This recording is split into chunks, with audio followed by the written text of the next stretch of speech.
Tonight, we journey into the heart of Texas, where long stretches of asphalt hide secrets darker than midnight. From phantom headlights on quiet county lanes to whispers that drift across empty bridges, these are the 20 most haunted roads in the Lone Star State. Each tale you're about to hear is carved from real encounters, recorded by those brave or foolish enough to drive into the unknown. But before we plunge into the darkness, one warning. Most viewers make a deadly mistake. They watch, and then they leave without subscribing. Don't be one of them. Smash that subscribe button now, or you might miss the next spine-tingling story lurking just beyond the screen dot. So tell me, where are you watching from, and what time is it there right now? Drop your location and local hour in the comments. Here on Creepy Vibes, the night has only just begun, and the horror is far from over. Now, buckle up. The road ahead is darker than you could ever imagine.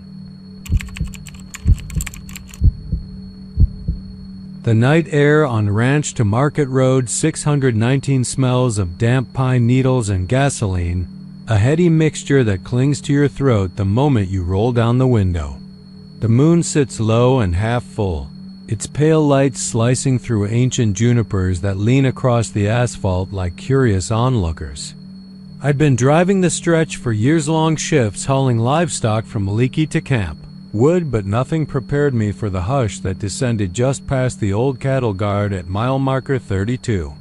The gauge on the dashboard flickered, and the engine's low hum seemed to flatten, as if the forest itself had leaned in close to listen. I was barely halfway when I first saw her. She appeared in my passenger side mirror, gliding beside the truck like a wraith freshly risen from the earth.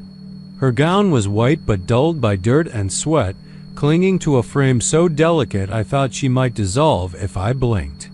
Her hair hung in greasy strands, and her skin was the color of unripe fruit gray-green, stretched tight over cheekbones sharper than a hawk's. But it was her eyes that seared into me most of all. Empty hollows, a twin pair of black wells that swallowed light and left only shadow behind. I slammed the brakes, sending a roar through the tires and a plume of dust into the pines. The truck skidded, the headlights dancing across twisted trunks and low-hanging branches. My heart slammed against my ribs like a frantic animal. She stayed beside me, drifting without a sound, her gaze locked onto the mirror.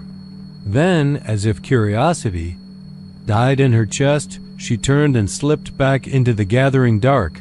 I eased forward, hands shaking on the wheel, telling myself it was a hitchhiker or a prank, maybe a local kid in costume.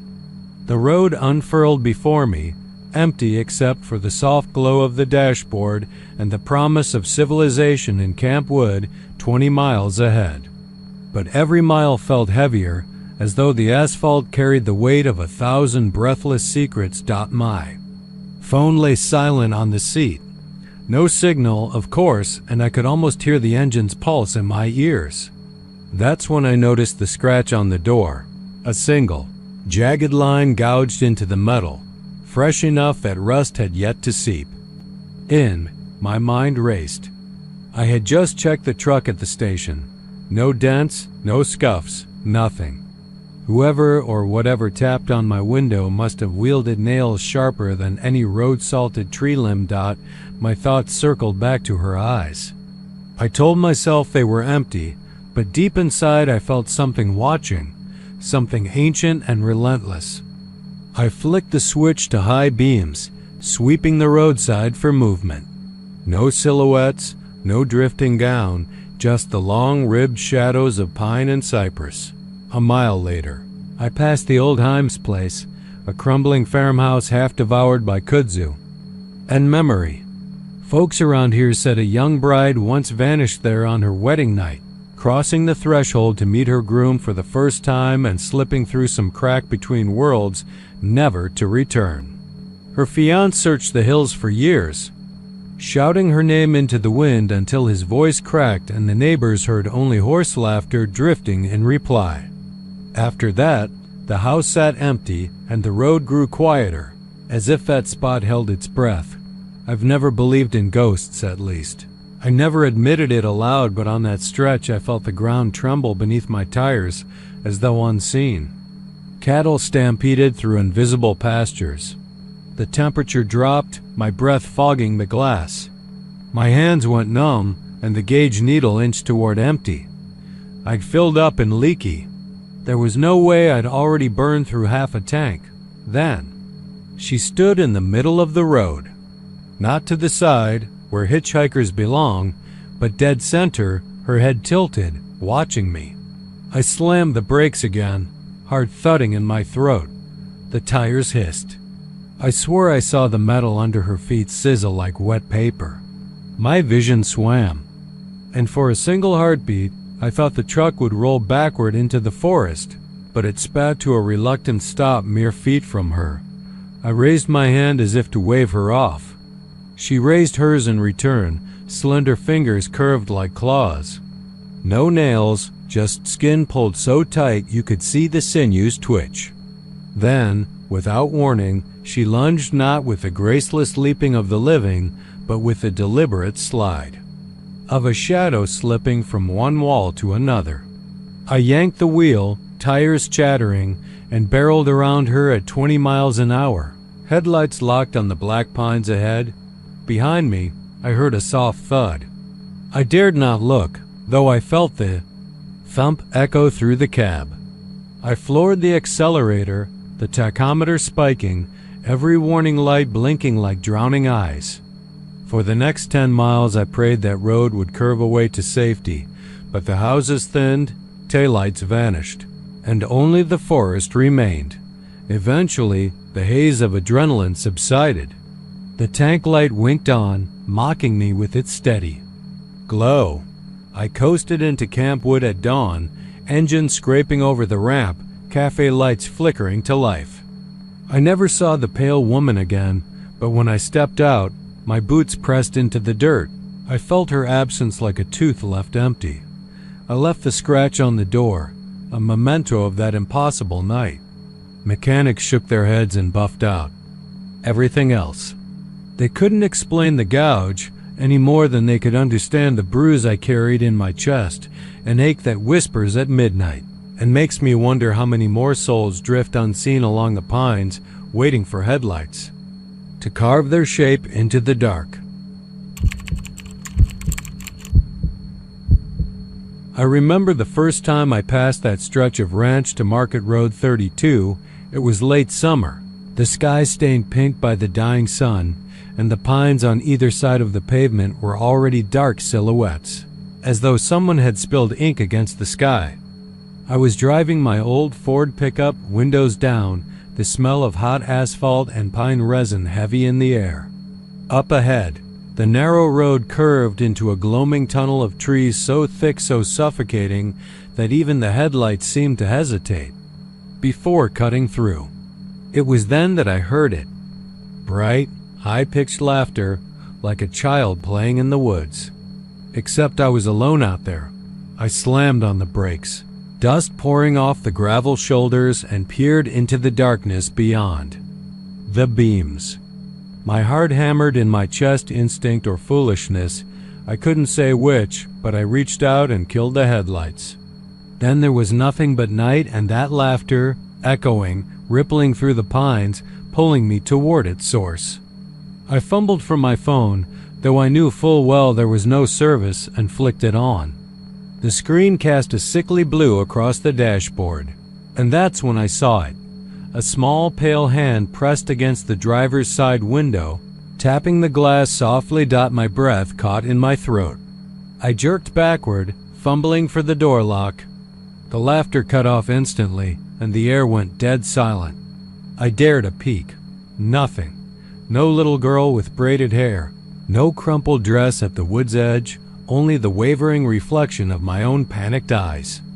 I hammered the lock, threw the truck into reverse, and roared back onto the highway, the engine's roar drowning out my own quickening pulse. That night, I slept fitfully, the image of that hand haunting me. Who or what was tapping on my window?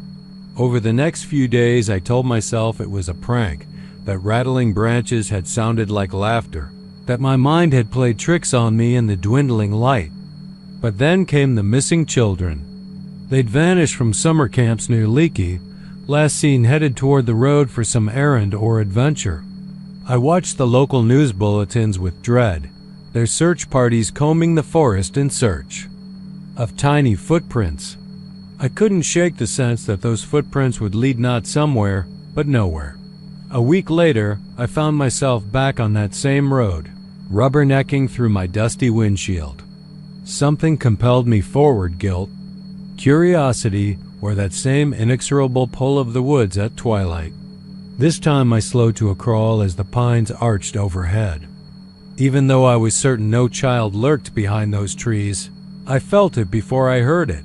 The peals of laughter, ghostly, rippling.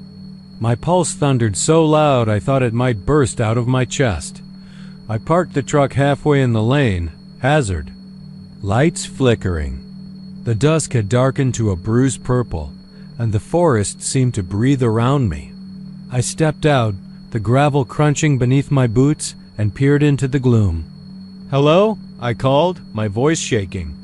No answer, just a sudden breeze too cold for July, whispering through the needles overhead. Then it came, a soft tap against the windshield. I whipped around, hands clenching the truck's roof, eyes wide. There on the glass were two tiny handprints, streaked with crimson. My chest clenched in terror. I wiped at them with the sleeve of my shirt. They vanished, gone as though they'd never been there. But behind me, I heard it again, childlike giggles skittering through the trees, drawing me closer. I stumbled back into the cab and locked the doors, slamming the truck into gear. As I tore away, I spotted her, a pale specter at the road's edge. A little girl in a faded dress, face turned toward me, hollow eyes reflecting my headlights. She raised one hand slowly, beckoning me to stop. I floored the accelerator, but even as I sped down that stretch of highway, I felt a chill settle in my bones. That night, the dreams began. I saw the girl pressed against the back window of a car I couldn't recognize, her fingers turning the glass red from the inside. I heard her laughter in the walls of my house, the echo of tiny footsteps in my empty hallways. And always, at the edge of my vision, I sensed something following me, dark shapes woven between the pines. When I woke the next morning, I saw it on my front door. Tiny handprints pressed into the wood, stained faintly with blood. I wanted to believe someone had smeared paint or ketchup as a prank. Some part of me knew the truth, though. That child was real, in the worst way. There would be no stopping this, no simple exorcism of a prankster's glee. Over the weeks that followed, more children vanished. A boy riding his bike home from the creek. A sister and brother chasing a lost kite into the woods. Each time, neighbors reported laughter at dusk, pale shapes glimpsed between the trees. Search parties found nothing but broken toys scattered. Amid pine needles dolls without heads, a tricycle missing a wheel. The forest seemed to breathe with a malignant hunger. I sold the pickup, moved out of town, and changed my number. I left behind my home, my job, everything tethered to that cursed stretch of asphalt. But I never truly escaped. At night, I still hear laughter drifting on the wind, faint as a memory but as sharp as a blade. I see the after-image of that little girl's face in every glass I pass, every mirror I glimpse. Sometimes I think I'm safe in my new life, far from the hill country's pines. But then I realize you don't outrun whatever lives in those woods. You carry it inside you, a heartbeat, drowned in laughter. And one day, when you least expect it, perhaps at dusk, when your headlights fade into nothing, you'll hear it again. That child's laughter, bright and cruel, beckoning you to stop. And if you do, you'll feel the tap of a small hand on Femfalsond and Anzingju. You'll feel the tap of a small hand on Vinzingju. Your window warm and insistent, demanding to be let in, because no living child ever appears.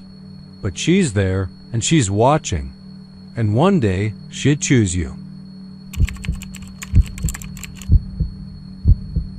I'd been running on empty for miles, gaslight blinking like a warning beacon in the dark.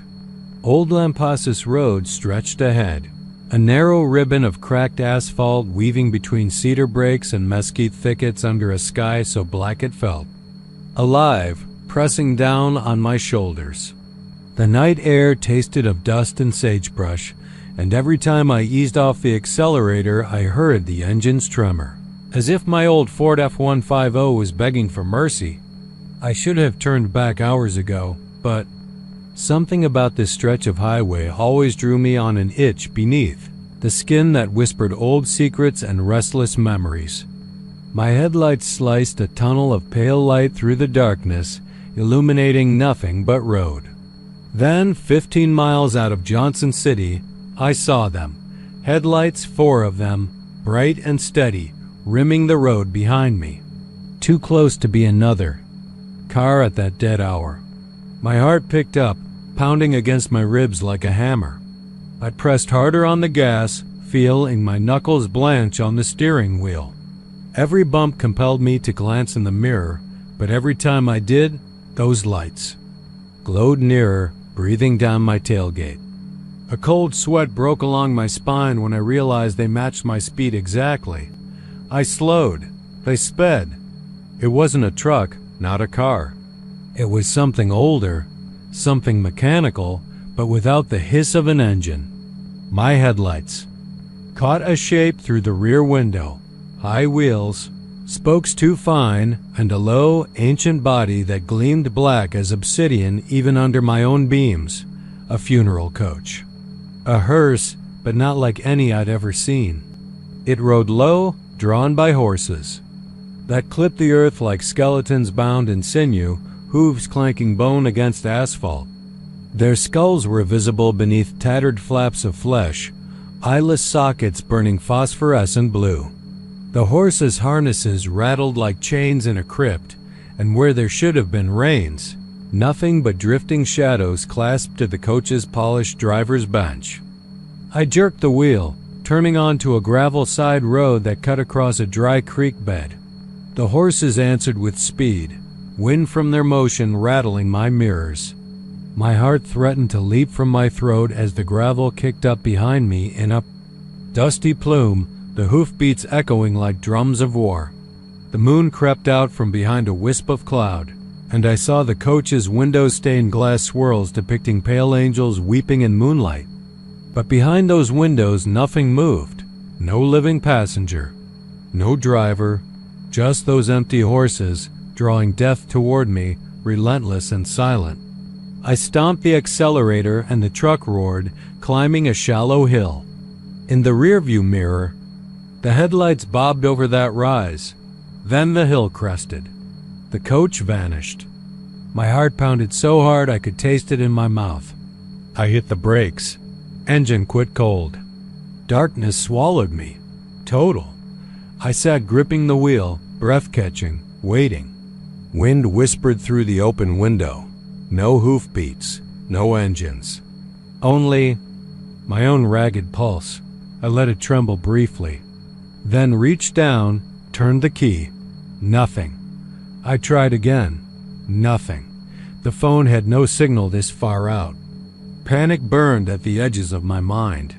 I slammed the door and stepped onto gravel, searching for a cell signal, for any sign of life. Above, the sky swirled with stars that seemed to wink at me. Nothing moved in the brush. No distant lights. Silence. Thick and smothering.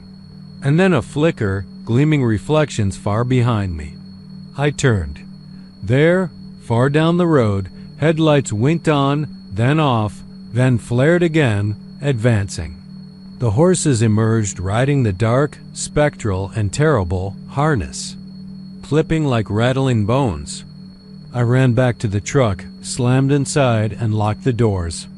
The coach slowed, pulling even with my driver's window. I saw the horses' skulls looming in the glass, teeth exposed in a grinning mockery. My reflection flickered over there. Empty eyes. They paused, standing still as if listening, nostrils flaring in frozen gusts. Then a soft, hollow voice drifted through the glass. It sounded like a chapel bell tolling underwater. A summons. Something deep in me shivered awake. The knowledge that beyond those horses lay the forgotten dead, exiled to drift forever in limbo between grave and road. I remembered old tales, that travelers who encountered the phantom coach would be carried off to unmarked graves, their souls traded for an empty seat in that silent carriage. I fumbled the switch for the headlights. They blinked on and off. My breath came in gasps. I slammed the key with my palm. Engine thundered to life. Slowly, I backed up. The coach backed, horses scraping backward, still yoked to death's vessel. I slammed the truck into drive and lurched forward, swallowing gravel, heart hammering like war drums. The coach followed, creeping behind me, lights waning, as if reluctant to give chase. Then I turned the wheel hard onto Lampasas Road again, tires shrieking protest. My headlights caught movement at the edge of the road crosses hammered into the earth, weathered planks marking graves of those whose names were long forgotten. My stomach dropped. The crosses whispered warnings. Turn back, it's too late. But I couldn't. I punched the gas pedal and the truck leapt forward, passing the open grave where one cross lay face down in dust. The coach's lights appeared again behind me, low and hateful. I felt the hair on my arm stand up. At the wheel, time slowed. I saw the shapes of the skeletal horses, sinew stretched over bones, eyes glowing lantern cold, hooves striking sparks from the asphalt. We raced side by side, me desperately clinging to the steering wheel, Death's carriage pacing my battered old Ford. I yelled, a sound swallowed by the night. Then I saw it a curve in the road ahead, sharp, with a creak at the base of the bend. I remembered an old concrete bridge. Its rail crumbled, narrow. I veered for it, heart shredding. The truck fishtailed. Gravel sprayed. The coach followed, but as we hit the bridge it faltered, horses slipping, harness chains snapping. Their skeletons lurched, and in that instant I saw faces beneath the muscled remains' eyes sewn shut, mouths open in silent screams. Then the coach lurched forward alone, horses collapsing through missing planks, falling into dark water below with a splash that echoed like 1,000 souls sinking. I didn't stop to see if they floated. I hammered the gas, wheels spinning off the bridge. The truck soared across the creek bank, tires regaining purchase on the road past the bend. I didn't look back. I drove straight into Johnson City as dawn cracked the sky, orange and pale. My knees shook so badly I could barely shift gear. I parked under a street lamp, chest heaving, and sat in the silent cab until the world spun righted itself. When I finally stepped out, the truck lights were off, engine cold again. In the east, the sun rose, and for a moment I thought I saw hoof prints. In the gravel at my rear wheels, tiny impressions of death's horse hooves leading backward into the darkness. I closed the door, locked it, and walked toward town without looking over my shoulder, knowing I'd never set foot on old Lampasas. Road again. A low beam wavered through the mist, painting the road in trembling strokes of gray and black. The headlights cut through the fog like knives, but the air swallowed their warmth, leaving only a chill that crawled beneath your skin. Every mile. Marker passed without a whisper. The world beyond those dim beams felt too vast, too empty to cradle a living soul. Somewhere up ahead, a battered sign leaned at the roadside, its letters worn away by time and rain, but you could still make out the faint silhouette of two words, Silverton Crossing. The sign swung back and forth on rusted hinges, though the night was as still as death. You didn't remember seeing Silverton Crossing on any map. You'd driven this stretch of FM 148 countless times on late runs from Dallas to Tyler, and you were certain you'd never pass through a town with that name. Your hands tightened on the wheel, knuckles turning white in the dim glow of the dashboard. The engine idled with a soft growl, as if reluctant to move. You tapped the brakes, half expecting the tires to bite into gravel, but they hummed on smooth asphalt. A low rumble echoed beneath the road, and the steering wheel vibrated in your grip. You sat frozen, heart thrumming in your throat, feeling that same pull you'd heard about in whispered legends, a hollow tug beneath the wheels, like something too hungry to be denied. When you glanced in the rearview mirror, your breath caught. The fog pressed against the glass, thick and suffocating, but within its gauzy swirl you saw headlights, two orbs, amber and low, following at a steady distance. You flicked your eyes back to the road, but there was no curve, no rise in the asphalt that would account for another vehicle. A sliver of doubt told you it was your own lights playing tricks, but your gut screamed otherwise.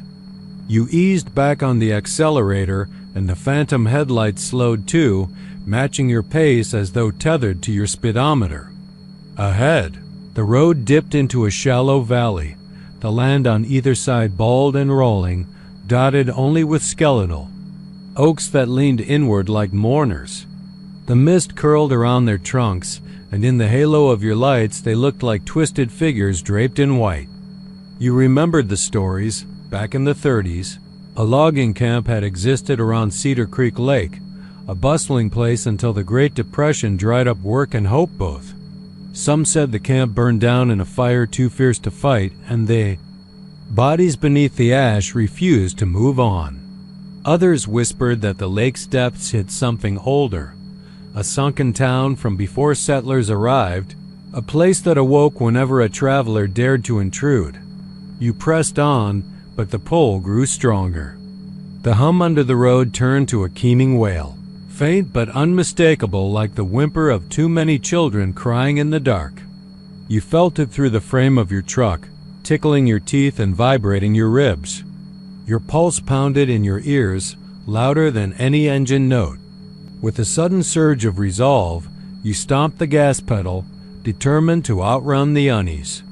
The phantom headlights lunged closer, but the fog swallowed them whole, and when you flicked the brights, there was only empty gray ahead. Then it happened. The asphalt cracked. You saw it first as a hairline fracture beneath your right headlight, spreading outward in jagged lines. Your seat jolted with an abrupt thud, and the windshield shuddered. You slammed on the brakes, and the tires grated against the pavement. Like bone on bone, the engine stuttered, coughed, and died.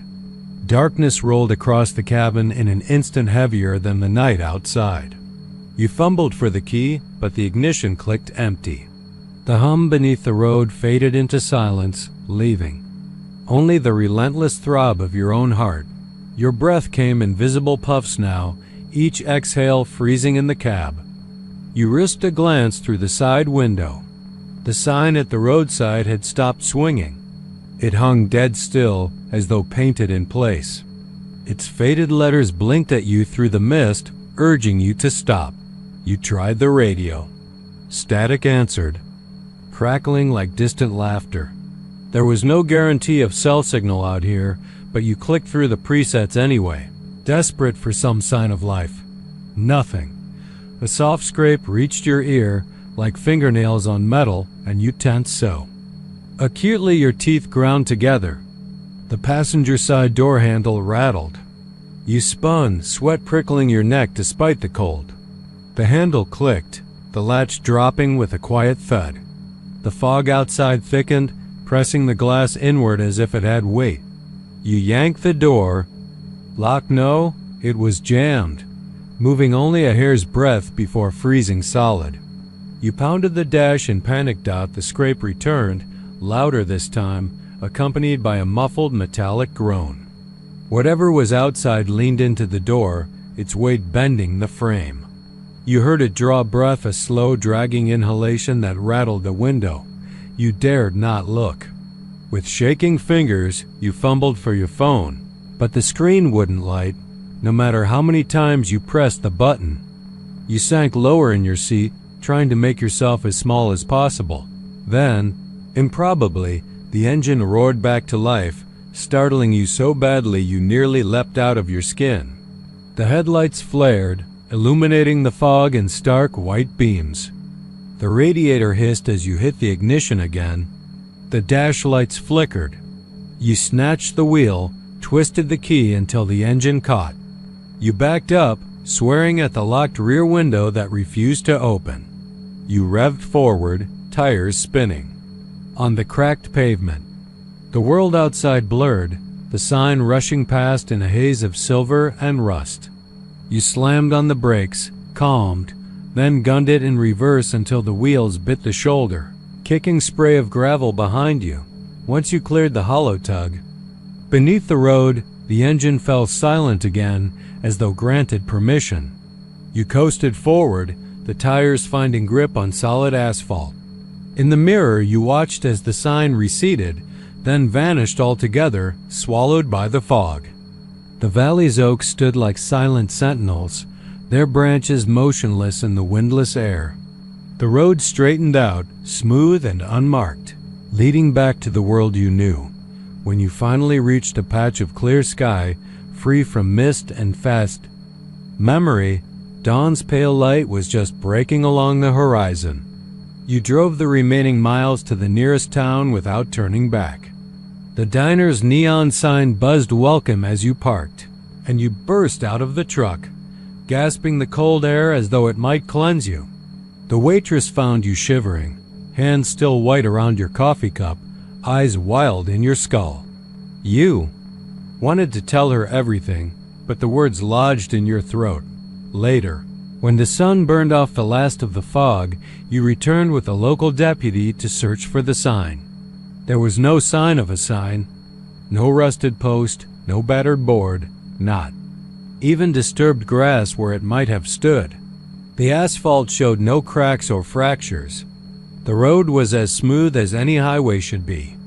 The deputy told you the area was part of a private ranch now, long since reclaimed, and that no town had ever existed along that stretch. You left empty-handed. But some nights, when highway eyes the world with polished headlights and steel resolve, you feel that pull again, distant, insistent. You know it waits somewhere beneath the road, in the space between mile markers, where fog gathers like breath and old things stir in the dark. And you remember Silverton Crossing, its sign swinging, in the windless night, beckoning you to stop. Because once you answer the call, there's no turning back. I remember when the lights first began to wink out. I'd been driving north on Loop 337 just after midnight, my headlights slicing through the humid Texas air as a lullaby of cicadas buzzed in the pines beyond the shoulder. The speedometer hovered at 70, and the road ahead was empty, just the two lanes curving gently around suburban sprawl, giving way to fields of tall grass. I'd grown complacent on drives like this, lulled by the regular click of my windshield wipers on the summer humidity film, thinking the world felt safe at that hour. I was wrong. The first street lamp beside the road sputtered, its orange glow throwing my dashboard into jittery relief before it died, plunging that stretch of pavement into flat darkness. I tapped my brakes, and the wheel wobbled in my grip. But it wasn't a pothole. A second lamp blinked off, and a third. My pulse drummed in my ears as I realized the entire line of lamps was going dead, one by one, like a string of candles snuffed by an unseen wind. The world behind me slipped into blackness too, swallowed by the night except for the dull reflection of my high beams. I eased my foot off the gas, but a curious force seemed to pull me forward, an electric undertow in the empty road. Then I saw it, a carriage, drifting across all four lanes ahead of me, rimed in moonlight but veiled in shadow. It hung in the dark like a promise of dread, drawn by horses whose hooves made no sound. The carriage body was low-slung and ornate a funeral coach, black and polished, with windows framed in wrought iron scrollwork. Thin, gauzy veils obscured the glass, but behind them I could make out robed figures bent in eternal mourning. A row of them sat stiff-backed and silent, shoulders bowed as if bearing the weight of countless sorrows. I hit the brakes, tires screeching as I skidded to a stop 50 feet away. My engine revved loudly in protest, then coughed to a halt. The clock on my dash glowed 12:03. I killed the engine and sat frozen, heart pounding, hands shivering on the wheel. The lamp stayed off. I was bathed in the bleak spill of my headlights, and nothing else. The horse's eyes glowed faintly pale pinpricks that floated over the lines of asphalt. Time stretched. 1 minute, 2. Then without warning, the horses moved. The carriage slid toward me, gliding without hoof beat, crossing the yellow line as if it were water. They passed by with a faint musical sigh, like rustling silk, no more than 4 feet away. I watched and felt the heat of their passing, a cold that sank to bone. The mourners inside didn't look at me. They stared straight ahead, their veils quivering in some silent breath of wind. One of them lifted a skeletal hand, slender fingers curling around the edge of the glass. Underneath the gauze I glimpsed a face so hollow it might have been carved from old driftwood. I tried to cry out, but my throat had bled its voice. Then they'd gone, and the lamps flickered back to life in sequence, first the one nearest me, then the next, until the whole line glowed again, dipping the roadside in. That tired amber. The carriage was gone. The only trace was a faint slither of dust in the air, as though they'd passed through another dimension and left nothing but a sigh of mortar and stone. I forced my legs to work. Out of the car, knees trembling, I walked forward into the ditch grass to where they'd been. The ground was undisturbed, no hoof prints, no wheel marks. A hand's width of crushed grass, flattened like a footprint left by something that weighed no weight. I knelt, reached out, and felt a shudder trickle through my fingertips. Then I realized I'd left the engine running. I spun around and nearly vomited. The carriage sat behind me in my own lane, horses' heads cocked as if they'd been expecting me all along. My headlights fell on the ironwork and the veils, and I could see those mourners had shifted positions. One lifted a veiled face to look straight at me, and I felt her gaze press through the glass and wrap around my chest. I ran like claws had torn my spine, and I could only escape by moving. I fell into the passenger door, slammed it, and jammed the car back into drive. Tires kicked up gravel as I tore down the road, the sight of that carriage lasting in my rearview mirror until it slipped behind the curve. The lamps flared, swallowing that patch of darkness, but it lacked the hush that had accompanied the carriage. The crickets sang again. The hum of air conditioning breathed life back into the passenger cabin. But I knew the world was changed. I didn't stop until I reached the 24-hour diner off IH-35, neon buzzing over Formica. I stumbled out, hands on the hood, eyes wide. When I turned back, there was no trace of the carriage, no sign of any procession. The parking lot was empty except for a single white pickup. Inside, a man in a black suit stood at the counter, sipping coffee, watching me. His face was pale and motionless, and he tipped his head once, as if in greeting, then set down his cup and walked out the door. I blinked, and he was gone. They say after midnight the dead have leave to walk, drawn by unfinished business. I don't know what business those mourners carry in that veiled coach, but I feel it's tied to me now. I dream of their barreled wheels rolling over blacktop, of their hush and their hollow stares. I hear hoofbeats in the wind when the power flickers. Last night, a street lamp blinked off in my own neighborhood, and it felt like sinew uncoiling. In the dark, I grabbed my keys and ran outside. but there was nothing but night and the sound of cicadas. I don't drive Loop 337 anymore. I avoid roads with dead streetlights. But summer storms and wiry overpasses conspire against me sometimes. Lightning throws shapes across the pavement that stay even after the flash. Sometimes I catch in my mirror the dark shape of a carriage drifting in behind, its wheels unmoving, its lamps unlit. I look away. I focus on the hum of traffic, but I can't unsee it. The morning coach rides still, and I think it's waiting. For an invitation, I just have to stop, roll my window down, and it will slip in beside me, its hollow passengers beckoning me to share their shade. And I fear that next time, I won't have the strength to turn the key and drive away. The highway stretched ahead like a wound-up spring, taut and endless beneath the failing glow of your headlights.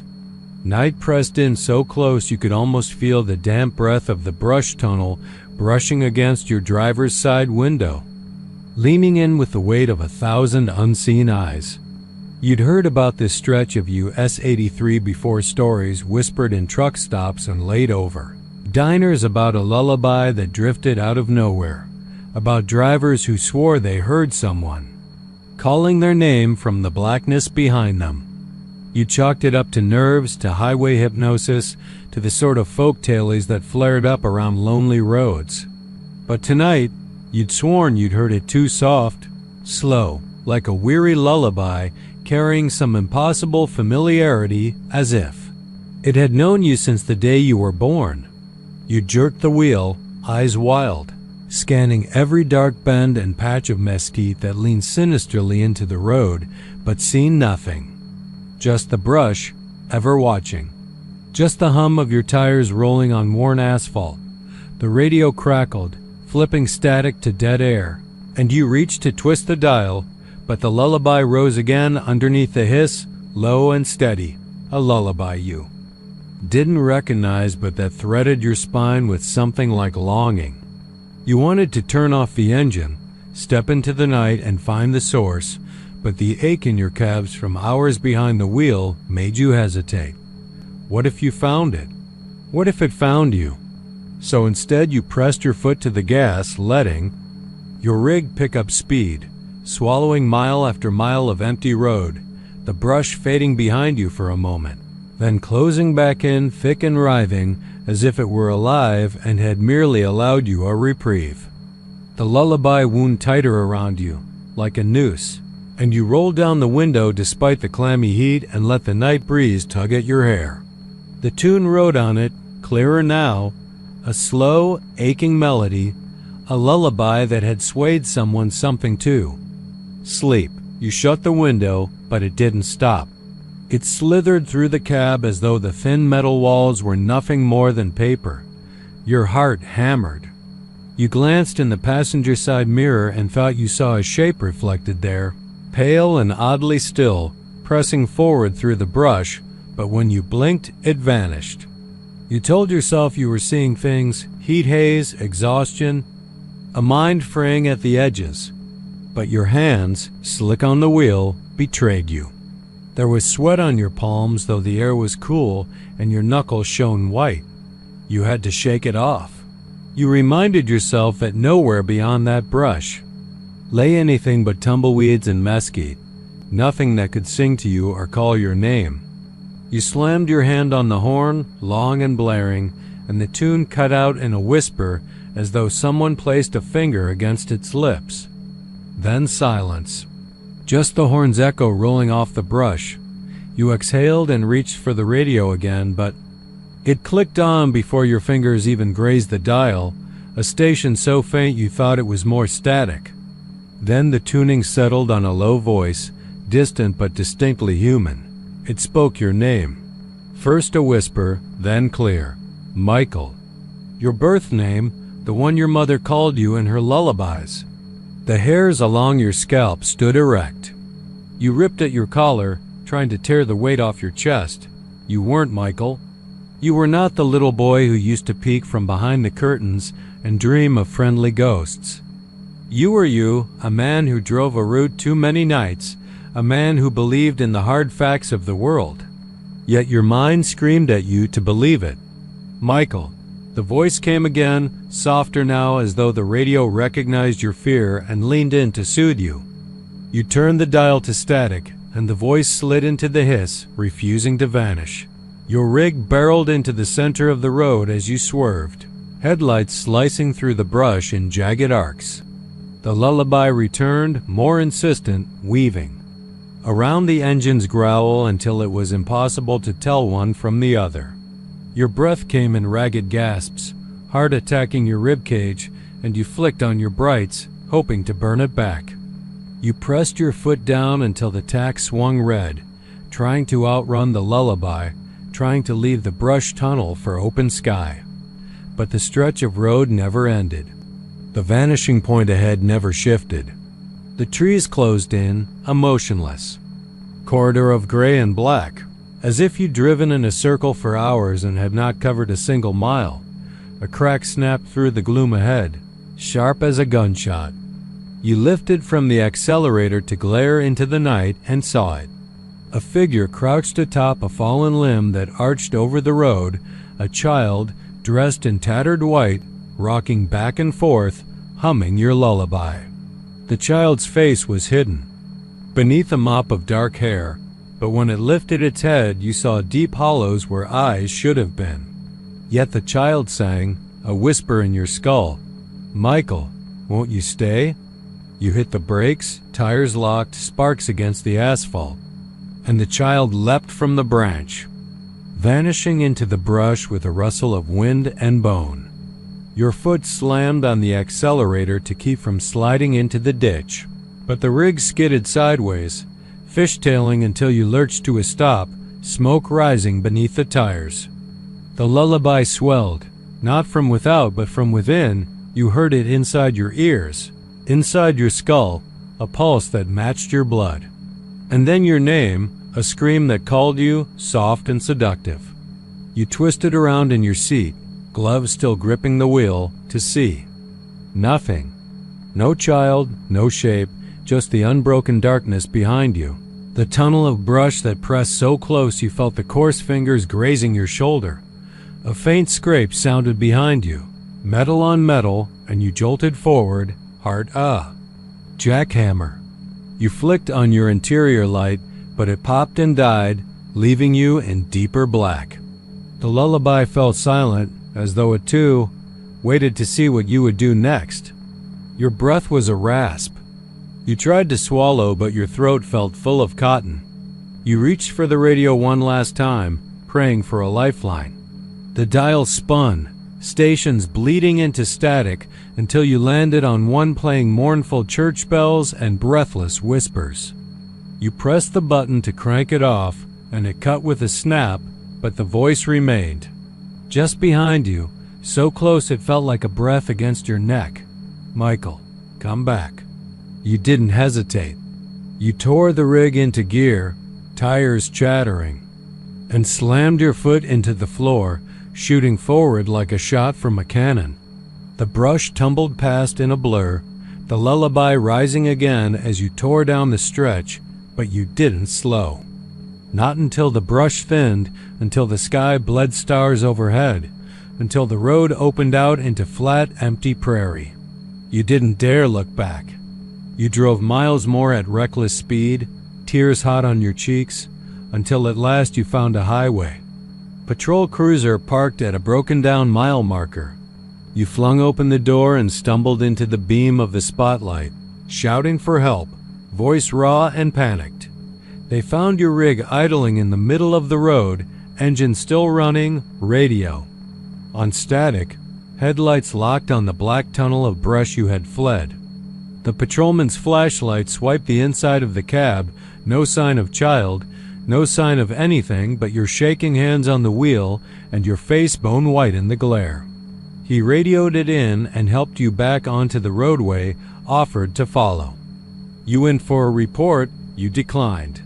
You told him you just wanted to get home. You told him you'd heard a lullaby, you'd heard your name. He nodded, the veteran of too many spooked drivers. and let you drive off under the silent stars dot in the rearview mirror. As you sped away on the wide-open stretch, you thought you saw the brush tunnel, dark and waiting like a mouth that would never close. And just beyond it, in the broken edge of the night, a pale face, a child's face smiling at you, singing your name, Michael. And you kept driving, but you knew it would find you again, wherever you went, calling you back through the brush where the lullaby waited. The road had been silent for miles, the pines standing like dark sentinels on either side, their needles whispering secrets in the humid Texas night breeze. I'd been driving for hours, headlights cutting through the thick darkness, the digital clock on the dash blinking 2:30 a.m. in dull red numerals. State Highway 21 lay south of Bastrop, a stretch of asphalt notorious among locals for strange lights, sudden fog banks, and whispers of the past whispers I had dismissed until now. Rain earlier had slicked the surface, and I eased the rental truck across the moss-slick bridge, every creak of the wooden planks beneath my tires echoing in the hollow quiet. Then came the faint rumble, like old wagon wheels rolling on iron. Rims, though no wagon was in sight. My heart lurched. I slammed the brakes, the tires protesting as they sought traction. In the rearview mirror, the darkness seemed to thicken, the distant tree line shifting like a living thing. The rumble deepened, a mournful groan that vibrated through the chassis. I peered over my shoulder. Nothing but the endless ribbon of road, and beyond that the black mass of forest. But through the mist I swore I saw movement and outline, pale as moonlight, rolling forward with the rhythm of ghost steel wheels. I shivered, trying to convince myself it was my imagination playing tricks, the ache of fatigue twisting my perceptions. After all, who would cross this old bridge at this hour, especially in something so archaic? A damp wind rattled the windows, carrying a faint odor of dust and rot. I killed the engine and stepped out, the asphalt cold beneath my boots. Air clung to my skin in beads, the smell of pine resin and wet earth pressing in. For a moment, I thought I heard distant voices, pleading soft, urgent, as though trapped behind an unseen barrier. I strained to understand them. "Help us," they seemed to whisper. "Set us free." Gooseflesh rose on my arms. I swallowed, my throat dry, and lifted my flashlight. The beam cut a narrow path through the haze, landing on the far end of the bridge. Nothing. Only the black canvas of forest and the empty road. Stretching beyond dock, then the tailgate of the truck shivered, a hollow thud against metal. My breath stalled. I turned, raising the flashlight, its beam shaking. The back of the truck, where I'd thrown a duffel bag and a few boxes of road snacks, was sealed shut. And yet something pressed from within, a shadowy bulk that bulged against the steel like desperate limbs. My pulse pounded, fingers slick with sweat as I clicked the button to unlock the tailgate. The latch flipped open with a screech that echoed across the water. My light sliced into the bed. Empty. No boxes, no bags, nothing I had left. Only the bare, wet metal bed of the truck. I stumbled back, heart in my throat. Behind me came the wagon sound again, closer this time, timber on timber, a lonesome creaking. Rhythm. The hairs at my nape lifted as I spun around. There, crossing the bridge behind me, hovered the pale outline of a carriage ancient, its wooden wheels ghostly and insubstantial, rims glowing faintly like embers in the dark. The carriage glided soundlessly over the wood, thick moss brushing, aside in unnatural arcs. Inside I could just make out shapes. Bundled forms, draped in tattered gray cloth, their faces hidden, their postures slumped in sorrow. I didn't have time to think. Instinct seized me and yanked me back into the cab. My hands shook as I slammed the door and fumbled for the keys. The engine roared to life, tires spinning as I floored the accelerator. The truck surged forward, the cab vibrating with every heartbeat. I raced off the bridge, the taillights of that phantom wagon lingering in my mirror like dying fireflies. For a moment they flickered, then vanished into the gloom, leaving only the bland glow of my own. Brake lights ahead. I didn't stop. The road curved and dipped, and I navigated it blind, eyes darting between the road and the mirror, fearing the spectral carriage would chase me into the trees. The world-blurred pine trunks whipping past, insects scraping the windshield, the engine's hum drowning out rational thought. I glanced at the speedometer. 75, 80. The speed limit was 45, but I didn't care. Somewhere ahead lay civilization, maybe a cluster of homes, a gas station, anything to prove. This was all a hallucination. My chest burned, adrenaline flooding my veins. Then the taillights appeared again, bright red pinpoints hovering behind me. Only this time they weren't my own. Two lights, level and steady, glowed like angry embers, keeping pace despite my efforts to outrace them. Behind those lights I thought I saw motion tendrils of mist trailing, as if the carriage was breathing. Terror pooled in my guts, forcing me to drop my speed, but the lights jerked forward, closing distance. I spun the wheel, tires screeching, sending the truck fishtailing across the highway. For a breathless second, I was sideways, the world tilted so gravity lost its claim. Then the wheels caught hold, and I righted the rig, my knuckles white on the steering wheel.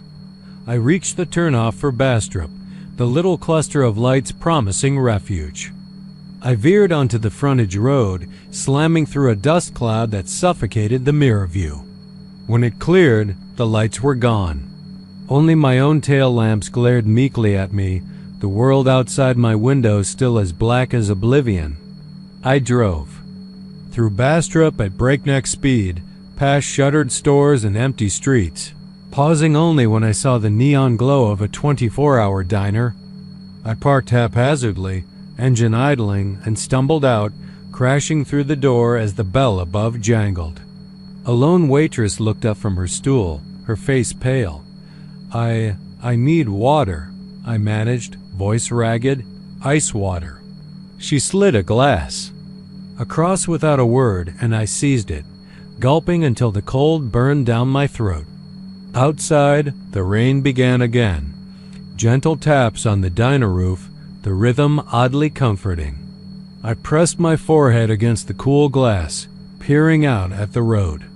The highway was deserted, black and infinite. No moss-slicked bridge, no wooden planks. No phantom carriage. And yet the taste of their pleas lingered dusty, aching, impossible to wash away. I considered driving back, to prove it was all in my head, but fear seized me anew. What if on that bridge I had lifted a latch and invited something into the world that shouldn't be freed? The thought twisted like a knife. I finished the water, left a crumpled bill on the counter, and slipped back into the night, the truck, waiting with the engine still warm. I didn't look back at the diner, only slid in beside the wheel and turned the key dot as I merged onto Highway 21 once more. The rain thickening around the headlights, I understood that some roads remember you. They hold your scent, your fear, your fleeting joy, and they take it all, returning it to you in forms half-remembered and all too real. I drove on, the lights ahead promising nothing, the darkness around me alive with whispering pines. And somewhere, down that moss-slick bridge, wagon wheels creaked, and unseen bodies pressed against my tailgate, begging for release that I could never grant. The road stretched out before me like a pale ribbon, the heat of late afternoon shimmering in the asphalt, but there was a chill in the air I couldn't explain. FM 2023 wound through B County's scrubland, a ribbon of cracked pavement flanked by mesquite and mescalbian trees whose gnarled limbs clawed at the cerulean sky.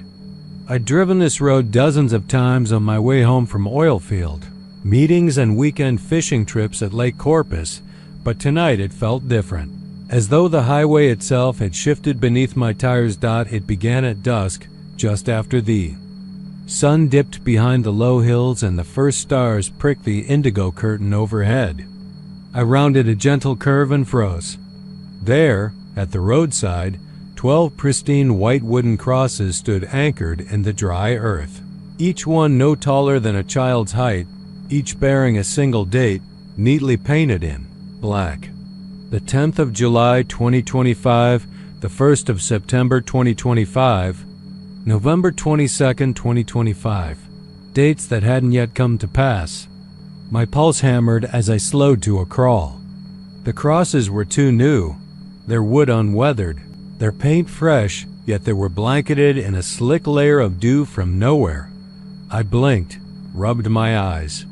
When I looked again, another cross had appeared, its inscription reading the 5th of December 2025. I shook my head. Some jackass was playing a prank. But as I passed, the air around me felt heavier, as though the planes themselves had exhaled. My headlights cut sideways through the gloom, illuminating one after another of those crosses marching into the distance. I told myself to drive on, but the truck wanted to slow. My hands tightened on the wheel, knuckles white. A mile further, I found what looked to be a makeshift memorial. A beat-up folding chair leaned against. A cross dated August 14, 2025. On the chair lay a single red rose, too vibrant against the wood's stark white. The petals glistened in the beam, perfect and unblemished, even though it was long past the season for fresh blooms here. I swallowed hard, the tufted prairie grass trembling at my feet, though no breeze stirred. I reached out as if compelled and brushed the rose. It felt icy, as though frost had settled on its petals. I jerked back. Then the whispers started. They were soft at first, like the rustle of grass, barely audible over the drone of my engine. Come here. Soon, I couldn't tell if the voice was male or female, child or adult. It seemed to slip in from every direction, as though the night itself had learned to speak. My heart raced. I flicked on the radio, nothing but static. I switched it off. The whispers remained, growing in urgency, cycling through fragments. You'll join us, before the date, under the crosses. Panic coiled in my gut. I knew I had to leave, slam on the gas and tear away. But my foot hovered over the pedal like it belonged to someone else, uncertain, unwilling. Then I saw her. She stood beyond the last cross, where the asphalt gave way to red dirt, a pale shape at the edge of my headlights. A girl, no more than 10, wearing a white dress that gleamed like fresh paint. Her dark hair was long and wet, plastered to her cheeks, though there was no rain. She raised a hand and pointed ahead, her eyes reflecting the light like twin lanterns. Tuned to my fear, my breath caught. I blinked and she was gone. The road continued, twisting toward a small overpass where FM 2023 bridged a dry creek bed. There, the crosses ended abruptly, but in their place lay footprints, dozens of them. Human prints pressed deep into the clay. They started at the highway shoulder and fanned out into the creek bed, then vanished. The moon had climbed higher, now pale and watchful. I shone my beam across the prints and felt the blood drain from my face. The tracks were fresh. Too fresh. I slammed the truck into reverse, tires spinning in loose gravel, but the engine roared and surged forward instead. As though fed by some unseen will, the truck lurched ahead. I screamed, pounded the dash, tried the brake again. Nothing. The windscreen blurred with tears I hadn't realized I'd shed. Then, as I crossed the overpass, the engine cut dead. The headlights died. I was swallowed in darkness, punctuated only by the moon. Silence pressed in, broken by a slow drumming. Footsteps on metal. Behind me, the traction control light flickered, then sputtered out. My heart in my throat, I dared not look back. The steps came closer, measured, deliberate. The whispering returned, clearer now. Today is July 2nd, 2025. I realized in horror that the first cross had borne the date July 10th, 8 days from now. Then another voice, younger, more urgent. Get out. Before, I wanted to obey, to fling open the door and dive into the creek bed, but my muscles refused. The footsteps were at the tailgate now, slow but steady. Another step, then a metallic clang and unseen locks snapping. The whispers crescendoed, 1,000 tiny voices chanting each future date in turn, as though heralding some grim calendar. Only they could read. In that final moment, I discovered the mirror beside my seat had fogged over, the glass opaque. I reflexively wiped it with the back of my hand. When the haze cleared, the mirror revealed not my own pale face, but the grinning skull of a man whose hollow eyes bored into me. He was perched on the tailgate, half his body fractured, bone and rotting flesh intertwined. His jaw locked in. Cruel rictus. Behind him, rows of crosses marched beyond the road. Behind him, every date I'd seen and many more. The whispers swelled into a deafening choir as he lifted one skeletal hand and wrote a new date across the mirror, the 2nd of July 2025. The mirror cracked, spider webbing outward, and the truck rocked with a final thunderous blow. My vision tunneled, until the last thing I heard was the hollow ring of that metal hand against metal gate, over and over, marking the end of my march down FM 2023. The wheel hummed beneath me as I guided the old Ford down the shoulder of Country Road 153, past fields where fireflies pulsed like distant lanterns in a creeping dusk. The air was thick with a damp sweetness, the tang of cedar and rot mingling. In the same breath, and I could feel the night pressing against the windows, an insistent weight that made the hairs on my neck prickle. Ahead, the headlights carved tunnels through the gloom, illuminating ragged stones that poked from the earth like broken teeth.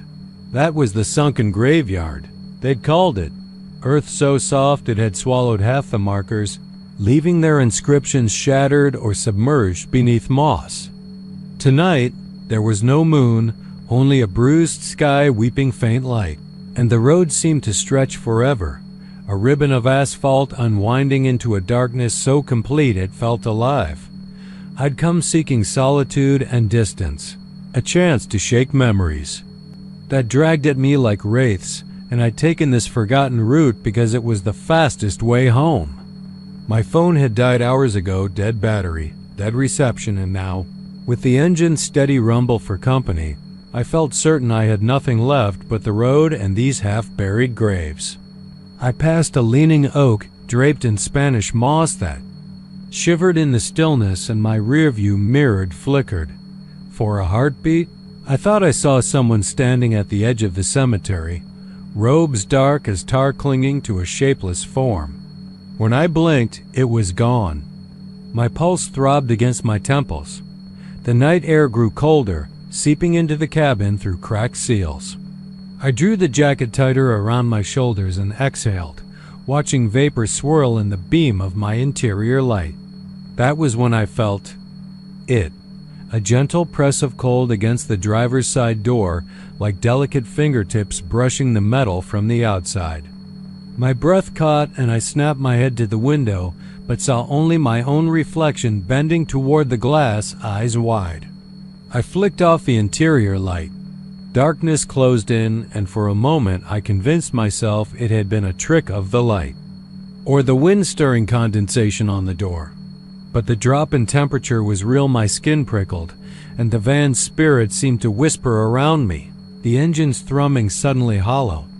I lowered the window a fraction, the air flooding in heavy with earth and decay.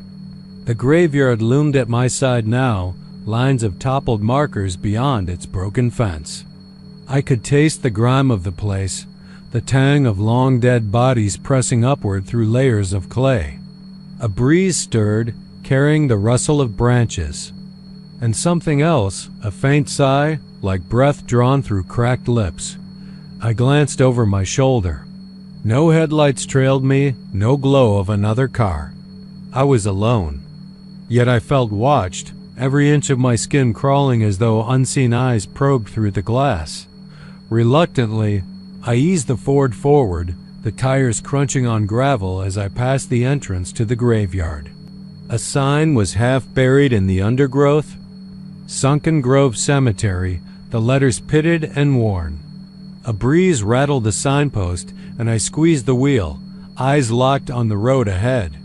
As I rolled past, something flickered at the edge of my vision, a figure flitting between two headstones, slender and curved like a stalk of grass in the wind. I blinked, and it darted closer, no more than a silhouette, but unmistakably human in form. A hand lifted, long fingers extended as if to touch me. The hairs on my arm stood on end. My grip tightened, and I accelerated, leaving the graveyard's edge behind. But the road didn't widen. Instead, it constricted, the trees leaning inward until they clawed at the roof of the truck. The engine's hum deepened to a growl. My headlights flickered, sputtered, and went out. Hard hammering, I switched them back on dim white pinpricks. That revealed nothing but tangled shadows. I was cut off from the world, swallowed by night. Panic drummed in my chest, and I pounded the steering wheel, desperate to restore light. The glow returned, and in its halo I saw the figure standing in the center of the road, just beyond the hood, a woman in a tattered dress, skin pale as bone, hair matted over hollow eyes that caught the light and glowed with a hunger I couldn't name. I hit the brakes, rubber screeching as the truck slid to a stop. The woman's head tilted, and her mouth opened in a slow, impossible grin. My breath hitched. I tried the gear lever, slamming it into drive, but the truck lurched backward instead. Something held me fast, an invisible grip that tightened like ice. I slammed my fist on the horn. The blast echoed through the trees, and the woman lifted a hand to her lips, shushing me with a crooked finger. A voice rasped in my mind, a slither of words I couldn't understand but felt sear into my thoughts. A cold hand pressed against my cheek through the closed window, fingers curling over my jaw. I screamed and lunged for the door handle. It yielded easily, swinging open into the darkness. I tumbled out, rolling across gravel and jerking to my feet. The truck behind me fell silent. I backed away, eyes wide, heart rattling my ribs. The woman stayed where she was, as still as a statue, but the air around her shimmered with movement, shadows pooling and unpooling like smoke drawn toward her body.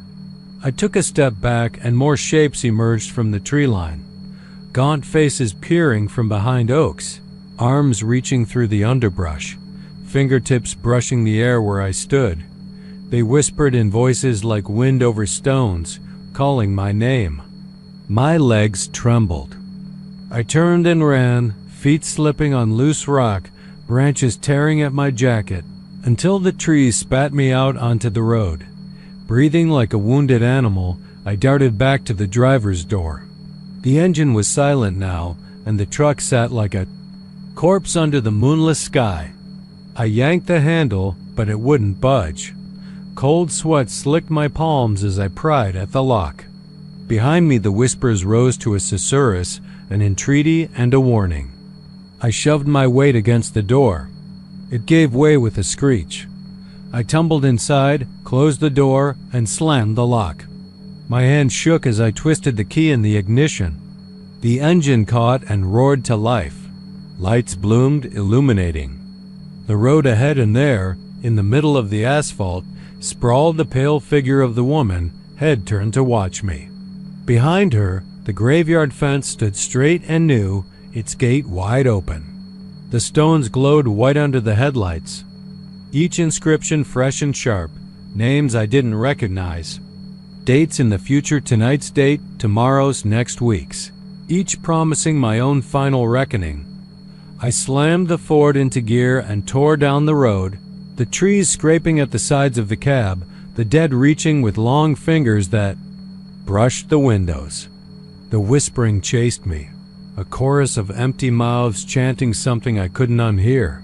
My foot pinned the pedal to the floor, heart hammering so loud I thought it might tear free. And still the figures drifted beside me, their eyes glowing with cold intent, each hand reaching, each whisper drawing me back toward the sunken graveyard where time and death had no meaning. Somewhere ahead, the road curved away from the markers, leading back to life and light. But the shadows clung, pressing closer, and I knew that once you'd been touched by those graveyard fingers, the dead never let go. My headlights flickered and one by one bulbs blew, leaving me in half-light as the woman's silhouette rose from the road and slipped into the cab, her cold breath fogging the windshield. There was no escape from County Road 153. The wheels slipped beneath me. The whispering turned to laughter, and I realized too late that the graveyard wasn't beside. The road, it was inside me, and now I walked among the sunken stones for eternity. I never planned to drive that stretch of FM 2518 after dark. Not after what they told me about those fields. But when my rig's lights caught the first glimpse of those raw tire marks carving off the asphalt, I felt the old itch of curiosity. Deep in my bones, like I'd been dared, and I never could resist. It started with the air. One minute I was breathing in the warm, pine-sweet breeze drifting off the live oaks lining the blacktop. The next, I stumbled into something acrid, like sulfur or burnt toast, that clung to my throat. My headlights fanned out over the fields. Edge and there they were fresh grooves gouged into the ground, as though some ghostly car had veered off the road in a furious swerve. The tracks made a half circle, perfect as an arc drawn by a compass, then just stopped. No skid marks, no busted fence posts, nothing to show a car rolled or flipped, just churned earth and that brimstone smell. It made the hair prickle on the back of my neck. I killed the engine, and the night settled around me like a blanket soaked in oil. No wind stirred. In that silence, I thought I heard something shift in the grass beyond the reach of my headlights. Something long and low, maybe a shape crouched against the moonlight. My pulse hammered against my ribs. I told myself it was an animal raccoon, maybe, but I knew better. A dash of fear shivered through me, the kind that insists you stare longer when every instinct says to look away. My phone buzzed one bar, barely any signal. A text from dispatch. ETA? My fingers hovered on the keypad, but I couldn't type. I felt eyes on me, too intent to be blamed on the pines. They watched as I slipped out of the cab, boots crunching on gravel. The brimstone stink hit me again, and I blinked hard. I thought about the stories the locals whispered, how a lady in white sometimes walked through here at midnight, knee-deep in mud, calling for a child. How a phantom truck once rolled off that same road, engine roaring, screaming into the void. How those who followed the tracks never came back the same. My flashlight cut a thin beam across the churned dirt. I crouched at the edge of the first tire imprint, tracing a jagged line where metal met soil. It was fresh, the scent thick, the clay still damp and loose. I ran a finger along the lip of the crater and pulled back. My skin itched like it was burning. No matter, I could handle the itch. I was a trucker. I'd handled worse. The half circle spanned maybe 30 feet, and then nothing. The track simply vanished. I shone my light in every direction. Field grasses waved without wind, and the low hum of crickets felt muted, like a radio turned down too low. The flashlight trembled in my hand. My throat went dry, and I wondered if I might be stupid enough to dig where the tracks ended. I put a hand on the ground, pressed my palm into the mud, sucked in a little, then thought better of it. My breath came shallow. That's when I heard it, a soft crunch, like a shoe stepping on twigs. I froze. The sound came again, closer. It didn't echo, it blended with the breeze. I swung the flashlight toward the field, and for a split second, I saw a dark figure standing just past the last head-high grass. It was tall, too tall maybe, with shoulders that sloped inward as if it wore some terrible cloak. The figure tilted its head, and I saw no face. Just a blank, pale surface pulsing under the moonlight. Like fresh plaster wet with water. Every rational bone in my body screamed to run back to the cab, slam the door, and panic. But my legs wouldn't move. I blinked, and the figure was gone. No trace, no rustle, just the whisper of grass. I swallowed and forced the words, "Who's there?" My voice sounded thin, like smoke in a dead fireplace. Silence answered. I took a cautious step back, and my boots sank into a shallow depression in the field's edge. Another track, curved. I cursed under my breath and realized the perimeter was wider than I first thought. The half circle curved into the tree line on one side toward the highway on the other. It was a loop, a perfect harvest moon. Then the ground shuddered under my weight, barely perceptible but unmistakable. My heart slammed against my chest. The air quivered, and I smelled earth rising, like something deep beneath was waking. My flashlight flickered as a breeze rushed in, even though no wind should reach this enclosed field, and set the grass swaying in a rolling wave. I heard a low rumble, a distant engine, funny, because the highway lay only a few yards away, but headlights never breached the veil. Instinct took over. I ran. My boots pounded across the churned dirt, hauling my heart after them. The cab of my truck rose up before me, headlights making twin moons in the dark. I yanked the door open, slammed inside, and locked it. The engine roared to life on the first turn of the key. As I shifted into drive, I dared one glance back. The field was empty, but those tracks, my tracks, etched into the ground behind me, making a perfect half circle that pointed straight at me. As if they were telling me, "You were here. We know." I floored the accelerator and tore onto FM 2518, tires squealing, headlight beams stabbing through the dark. There was no looking back.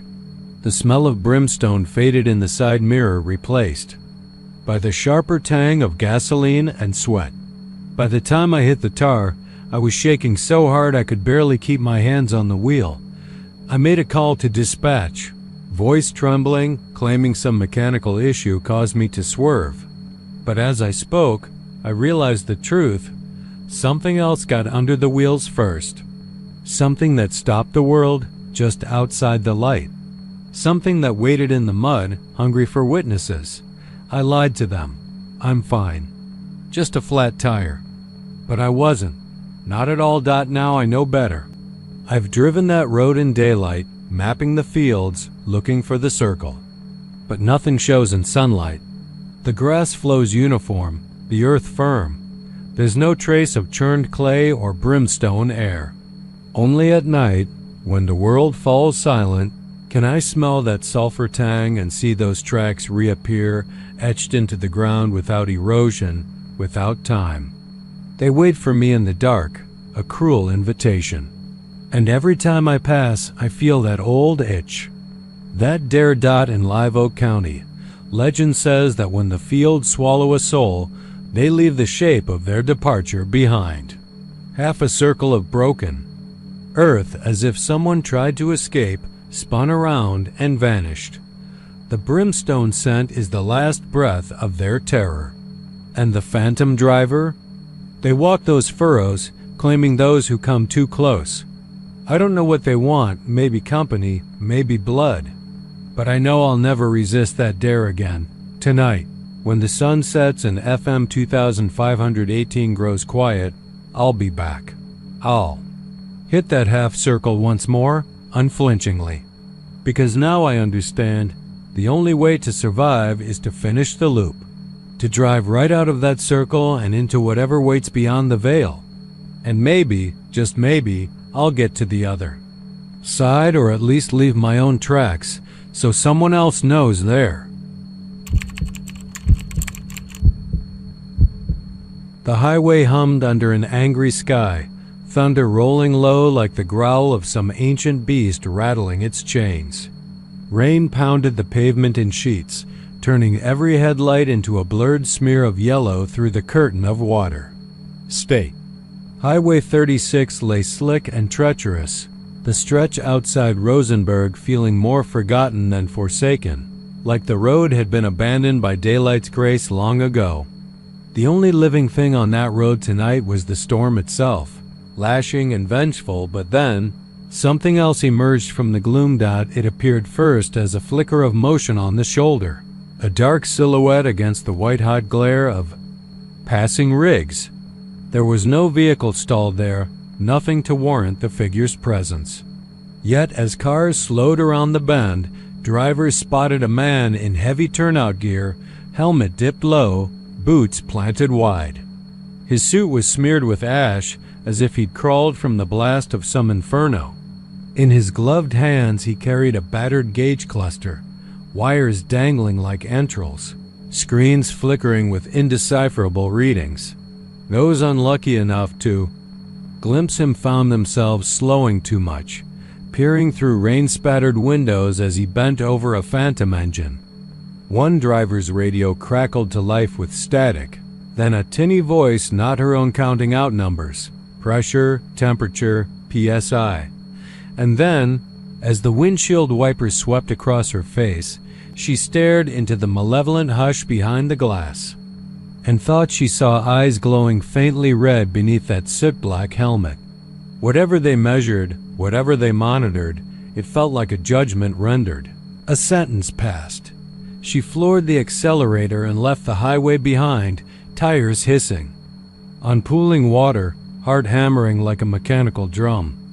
But later, hours from home, she would replay that moment.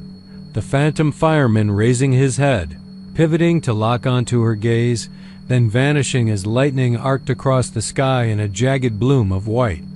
No thunder followed, not at first, just the sudden silence of absence and the stench of brimstone curling in her nostrils. Other stories followed. A tow truck crew found their rig engine dead, gauges fried to charcoal. They swore they saw the silhouette pacing ahead, helmet reflector glinting like a malign beacon. They approached, flashlight beams cutting through the darkness, and found footprints in the mud boot treads pressed deep, nosing toward the tree line, then abruptly stopping. The earth scorched as if burned by a forge's breath. A family en route to Houston recounted how the stranger stepped between them and the rain, shadowed by lightning. Their son, only 6, clutched his mother's hand and whispered, "He's looking for the fire, Mama." As the phantom fireman bent over their hood, the engine sputtered to life. A roar of ignition that drowned out the boy's next words, whisked away by the howl of the storm. When the mother finally regained control of the wheel, she spotted him standing on the roadside, pale in the lurid flashes, raising one charred hand in a silent farewell or a warning. Night after night, as the region groaned under summer storms, the firemen patrolled the same miles. Commuters left roses or pop cans at the pullover where he first appeared, as though hope lived in an offering to a creature of ruin. The gifts were gone by dawn, washed away or carried off by unseen hands. Some wondered if the phantom's duty was eternal, to tend the wreckage of human lives that veered too close to danger. Yet others whispered darker truths, that he demanded tribute for salvation, and that those who refused found their gauges shattered and engines seized, stranding them in the darkest hour. Then came the preacher, a stooped man in a mud-speckled SUV, who claimed divine guidance. He packed a Bible and a lantern, determined to confront the spirit. He drove into the rain, chanting psalms, and found the phantom at the usual spot, stooped over nothing gauge cluster clutched like a grim talisman. The preacher's voice faltered as he neared, tending to the lonely roadside like a congregation of one. He raised his lantern. The light caught the helmet's visor, reflecting some deep, endless void. In that black mirror, he saw faces, dozens of them, upturned mouths open in silent screams. He dropped to his knees and wailed, "Vade retro Satanus." The phantom looked at him, shifted its head, and something like laughter rattled in the thunder. The preacher scrambled backward, scrambling for the comfort of his SUV. The gauges sparked, the wires curled like living serpents, and the dashboard flickered with malevolent life. The preacher gunned the engine, tires spinning in the muck, and fled. They found him hours later, the Quran clasped in his fingers, eyes wide but empty, lips moving in a prayer he could no longer remember. Rumor spread that the phantom fireman was a long-dead volunteer who perished in a chemical plant blaze 50 years past, his body never recovered. His last act had been to crawl into burning corridors, guiding stranded workers to safety. But in those final moments, the conflagration turned him inside out, scorching his humanity until only the shell remained, fused to duty. Now, they said, he walked the highways, forever checking gauges, forever seeking out stalled souls to save or collect. On the worst of storm nights, when the wind screamed through the pines lining the roadway, radio static would flit through every station. Listeners far beyond Rosenberg reported hearing the fireman's own broadcast, voice distorted but solemn, pressure steady, temperature rising, 4 minutes to critical. Evacuate immediately. And then the signal dissolved into a rush of static, leaving only the thunder's echo. Those who heeded the warning felt their cars shudder as some unseen force gripped the axle, shifting them away from danger. When dawn broke, they would find their gauges corroded, engines pitted with rust that defied explanation. Others ignored the voice. They pushed on, heedless of the warning. Their cars stalled, engines died, and they stepped out to find the phantom leaning over the hood. No words passed. He only reached into his suit pocket and held up a broken, glass-covered gauge, the needle. Frozen at 0. Then lightning split the sky, and the phantom glanced skyward. The thunder answered with a deafening crack, and the travelers knew, too late, that the gauge measured more than engine temperature. It measured heartbeats, and theirs. We're running out. In time, the stretch of State Highway 36 gained a reputation as cursed ground. Tow trucks refused calls. Bumper-to-bumper reports flagged disasters before they happened. Local legend crowned the phantom fireman king of the storm, guardian of the lost but also collector of the condemned. And still he walked, shoulders squared. Against wind and rain, helmet visor down, hands busy with gauges that flickered in spectral light. If you find yourself on that road during a storm lights dimming, engine sputtering, know that help may come. You might feel a presence. You might hear a voice through static. You may even see him there, curving around your fender, soot-caking his gloves. Don't panic. Don't shout. Roll down your window and speak his name if you know it. Ask for mercy. Pray he finds you worthy. Then step back as the lightning cracks the sky and watch as he performs his grim inspection. When he's gone, your engine may roar back to life. Your gauges may dance. The storm may relent. But remember this, the phantom. Fireman demands a toll, paid in seconds of your heartbeat, paid in the echo of thunder beneath your skull. And though you escape, he remains forever walking the shoulder of State Highway 36, waiting for the next storm, the next stalled soul, the next gauge to check, the next life to mark in the flash of lightning. The night air was heavy with the scent of wet limestone and decaying oak leaves as Frank Lambert eased his Ford Ranger onto FM 1585, the wipers stamping a stuttering rhythm against the windshield. Headlights sliced through the darkness, illuminating a ribbon of blacktop that wound through the rolling hills of Kerr County. He'd taken this road dozens of times, hauling feed to ranches south of Hunt. But tonight something felt different, like the land itself was holding its breath.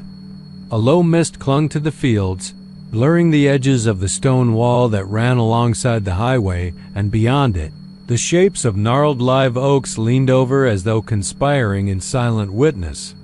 Frank's radio crackled, the AM station drifting in and out. Somewhere between the static, a mournful fiddle tune teased the edges of his consciousness, making him blink twice. He shrugged off the chill and nudged the wheel. His headlights caught on the moss-covered wall. That's when he saw it, a face, twisted in anguish, crouched atop the stones. Frank's heart jerked. He slammed on the brakes, tires squealing against the damp asphalt. The truck fishtailed and nearly jackknifed before he wrestled it to a stop. In the beam of his headlights, the wall stretched empty. Only gray stones, slick with algae, and the mist weaving through them like pale fingers. He leaned forward, sweat beating at his temples despite the cool air. The radio sputtered and died, leaving silence so complete it felt like the world holding its breath. Frank stepped out, boots thudding on the roadside gravel. Rain fell in fine needles, ghosting over his shoulders. He approached the wall, flashlight in hand, the beam trembling. The stones rose in a broken line, jagged and uneven, whispering of something ancient. He crouched, training the light on each crevice. Nothing. No faces, no eyes reflecting back. Just stone and moss, water pooling in shallow depressions. Frank laughed, a short bark that tasted bitter. "Get a grip, man," he muttered, wiping rain from his brow. He straightened, turned to head back and froze. 2 feet away, perched like a gargoyle, was the face he'd seen. Pale skin stretched over a skull-shaped head, hollows for eyes that glowed with a feral hunger. Its lips peeled back in a grin of jagged teeth. It tilted sideways, studying him, as though amused by his terror. Frank's breath hitched. He stumbled backward, tripping over a stray rock, and fell hard. His flashlight skidded across the road, rolling to rest against a roadside reflector, its beam a single, wavering line of light. When the flashlight stuttered out, he was forced into darkness. Rain spattered his cheeks. He heard a soft rustling above him, like dry leaves shifting. He crawled backward, hand reaching out, fingertips brushing cold steel of the truck's tire. He gripped it and pulled himself upright, heart jackhammering. The creature crouched on the wall, its mouth opening in a soundless scream. Then it vanished. Frank yanked himself back into the cab, slammed the door. His shirt clung to his chest, soaked through. Hands shaking, he fumbled for the keys. The engine caught with a growl. Headlights flashed back to life, and for a moment the wall lay empty. He eased forward, pulse pounding in his ears. The radio flickered on, the fiddle tune rising clearer than before, as if mocking him. Minutes later, the road straightened and the mist receded. The stone wall disappeared behind a bend. Frank's chest heaved. He flicked the wipers to clear his face. He glanced in the rearview mirror, only the empty road receding into darkness. He exhaled, willing his pulse to slow. Then his headlights caught a gleam on the pavement, a single, perfect hoofprint, edges crisp, like something heavy had pressed into the tar. He frowned. Levers and gauges glowed silently on his dashboard. He tapped the brakes. The wheel jerked. He pulled to the shoulder, heart racing. He grabbed a flashlight from under the seat and stepped out again. Rain had stopped, and the world was hushed, the only sound his own breathing. He knelt beside the hoofprint, the flashlight beam skimming its sharp edges. He traced the curve with a finger. It was cold, slick with rain, and impossible cattle don't have cloven hooves like that. All too neat. His beam drifted upward to the crest of the roadside embankment. There, half hidden in the shadows and low brush, stood a figure tall, slender, clothed in what looked like the uniform of an early 1900s ranch hand, oil-stained overalls and a wide-brimmed hat shadowing its face. The brim dipped low, but the edges of a pale grin caught the light as it tilted its head. Frank's blood congealed. His legs refused to cooperate. The figure raised a hand, slender fingers curled like talons. Rain began again, soft, staccato, drumming that sounded like applause. Frank scrambled back into the truck, slamming the door shut. He revved the engine, ripped into gear, and tore back onto the highway. Behind him, through the rear window, he swore he saw the figure step forward, emerging fully into view. Its boots were caked with mud, and in their reflection the stone wall had sprouted fresh faces twisted, half-formed, mouths open in silent screams. Then, as the truck's taillights smeared red through the rain, the figure vanished. He didn't stop until he hit the lights of Kerrville. At the gas station on Water Street, an old attendant watched him pull in, shaken and soaked. Frank left the engine running, stepped out, and stumbled over. "Anything wrong with the wall on FM 1585? He blurted, voice cracking. The attendant frowned. "Stone wall? You mean the old Givens wall out past Ingram? Ain't nobody touched that for 100 years. It fell half to bits back in the 30s. Frank shook his head. "No, man. The stone one by the highway. Faces. People up there?" The attendant's eyes widened. "Son, you best leave that wall alone. Folks say if you stare too long you lose more than your mind. And if you run, they'll chase you down the road." Frank swallowed. His mind whirred with the memory of those faces, crouched atop the stones, vanishing, reappearing, watching. He glanced back toward FM 1585. The road lay empty, the mist still clinging to its edges, the distant hills rising in dark waves. He started to speak, but the attendant waved him off. "You'll not make sense till dawn. Best get home and lock your doors." Frank nodded dumbly, climbed back in, and drove off without filling the tank. The radio crackled again, the fiddle, tune looping in his head. As he crossed the Guadalupe River Bridge, he glanced to his left and saw, perched on the crumbling parapet, a single twisted face, crouched among the stones, grinning at him in the new dawn's first light. It vanished. The moment he blinked, his headlights carving a hole in the coming day. And Frank Lambert knew he'd never look away again. The road stretched before me like a ribbon of ink under a swollen moon, the taillights of my aging Chevy casting red ripples over the scrub and mesquite. It was well past midnight, and the tumbleweeds rattled bones of old fences, whispering secrets. As they tumbled across the asphalt, I'd driven this stretch of U.S. Highway 290 100 times in daylight, the rolling hills and farms around Brenham and Elgin a familiar rhythm in my wheelhouse. But at this hour, in the hollow silences between hamlets, the highway felt more like a grave open, exposed, waiting.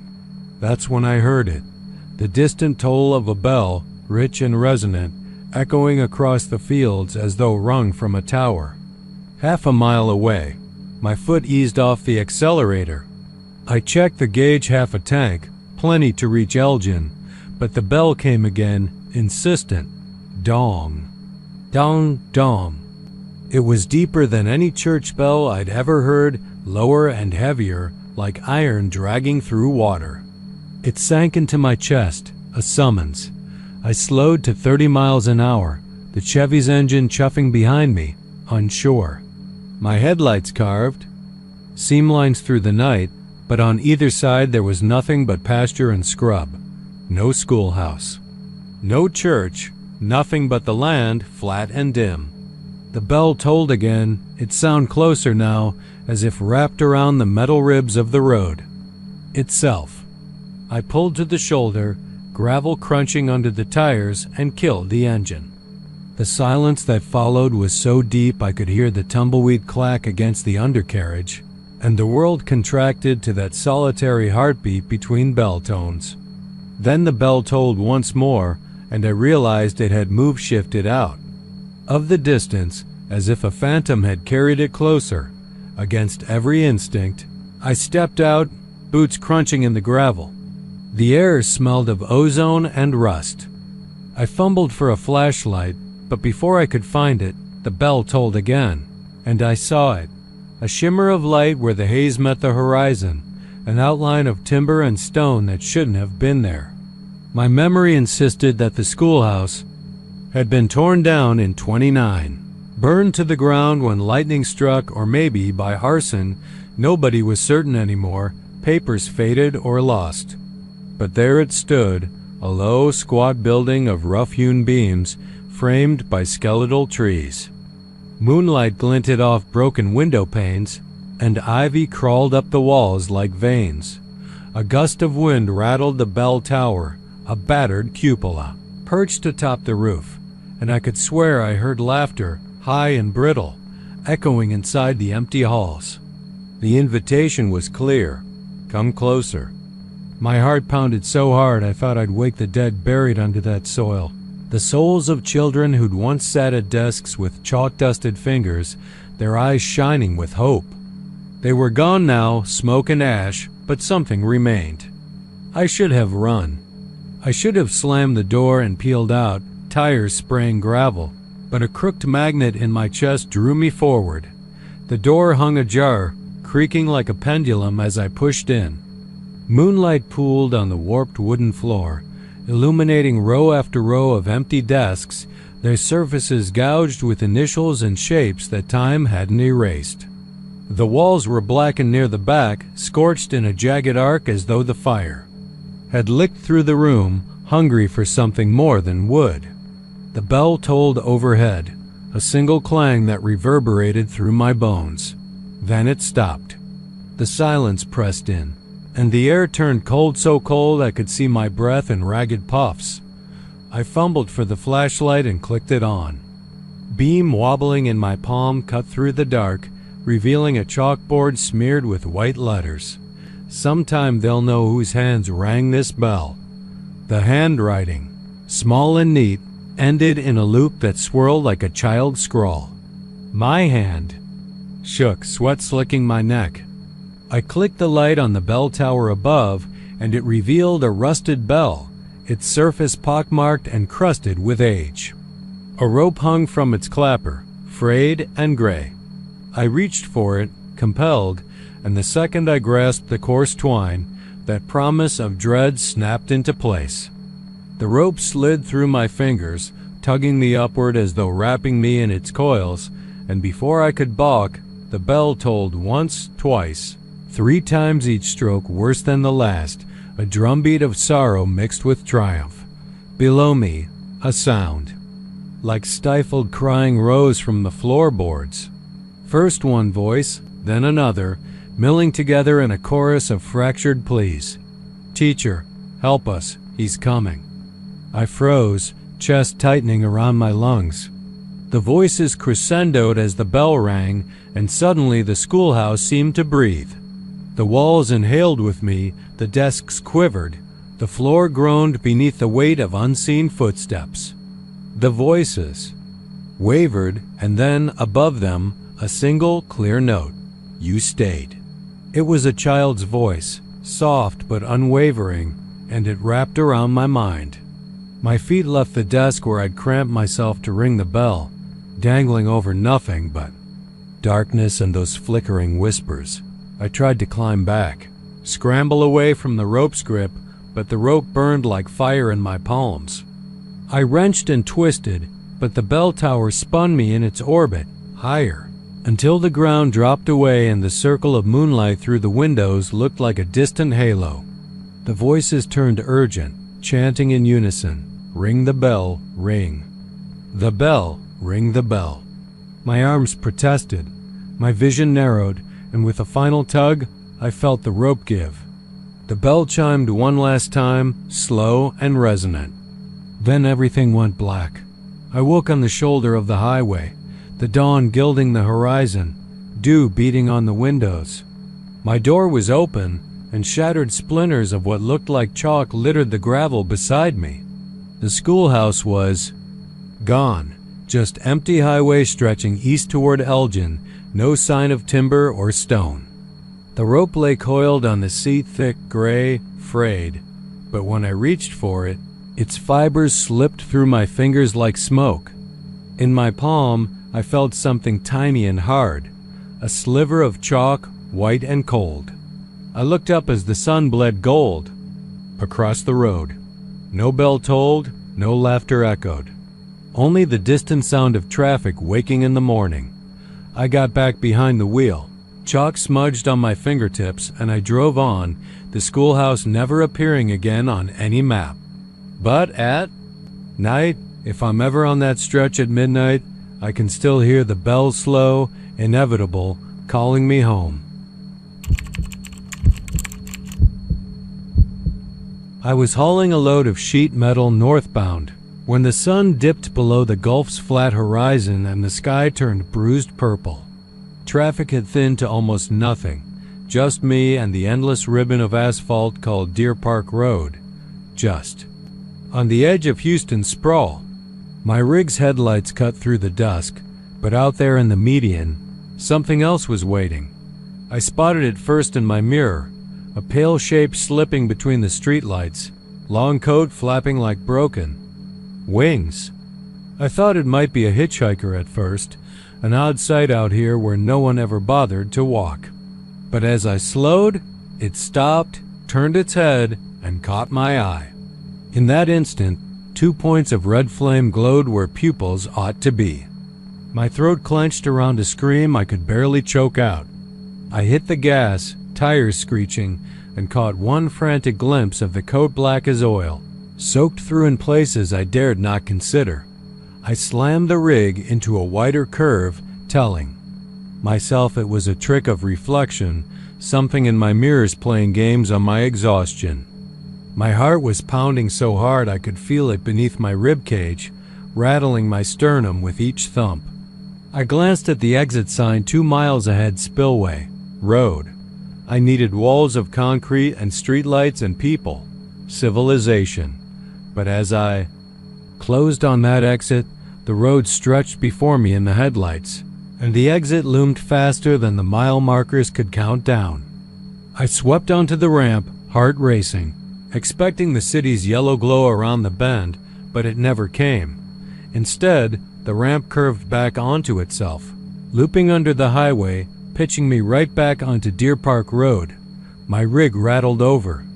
The concrete seams and landed gently, the same stretch of median lights ahead. My blood was ice now, my fingers sliding uselessly over the steering wheel. I glanced again. The trench-coated figure stood in the middle of the median, still, painted in the headlights, unmoving. Like a scarecrow of blood and shadow so tall, it nearly grazed the low-hanging electric cables. I turned the wheel and floored it, skidding across the lane. The engine growled, protesting, but it propelled me onward. My headlights wavered as I shot past the median, and for a second I thought I'd left it behind. Then I saw it materialize at the edge of my beam, emerging from the darkness like a specter summoned from some hellish well. It stepped onto the shoulder, coat flapping, and its eyes burned, red as fresh embers. I could see now that nothing human walked beneath that coat. Elongated limbs too thin, the shoulders iron sharp, face hidden beneath a brimless hood, mouth gauged open in an imitation of a grin. I roared past it, past the glow of the street lamps, and reached the next exit, Black Hawk Boulevard. I nearly slammed on the brakes when I saw what lay ahead. A chain-link tunnel under an overpass, taillights of parked cars lined along the concrete walls. No exit signs, no welcome lights, just shadows pooling in the corners like spilled ink. I had no choice. I rolled through, low gear rumble echoing, and felt every shudder of cracked pavement jump through the cab. When I emerged, I was back again on Deer Park Road. It was impossible. Every landmark felt the same. The same orange glow overhead, the same patches of pine scrub reaching low over the guardrails, the same medians littered with shattered bottles and highway trash. I checked my mirrors frantically. The hooded figure blazed in red at the edge of the median ahead, 2 torches in its head as if mocking my terror. I swallowed bile. I tried the radio no dial station, nothing but static. The tachometer ticked. Up, heat gauge rising. My hands were slick, white-knuckled on the wheel. Night wind brushed across the cab, carrying a faint smell of wet dirt and burnt rubber. I pressed my foot to the pedal, refusing to let this thing make me stop. But last time I'd almost left it behind, only to find it waiting again, patient. As a trap, I reached another off-ramp and God help me, I took it. I saw a flicker of neon in the mirror, a lonely convenience mart flickering like a last hope. I steered toward it, praying for people, for light, for any goddamn human being who could tell me what the hell was going on. I turned onto a dirt road flanked by tall oaks, heart pounding so loud I thought the windows would shatter. The trees stood like silent sentinels, black arms stretched across the sky. I saw the March sign Good Day Groceries dangling crooked. One bulb sputtering, I eased the rig up to the curb and killed the engine. Silence pressed in. I slid out, boots crunching gravel. The Mart's fluorescent tubes buzzed overhead. No clerk behind the counter, no shopping carts, nothing but the door hanging half open, lights blinking in and out. I shook as I stepped inside, blood pounding in my ears. Nobody. Just empty shelves and the stale smell of faulty air conditioning.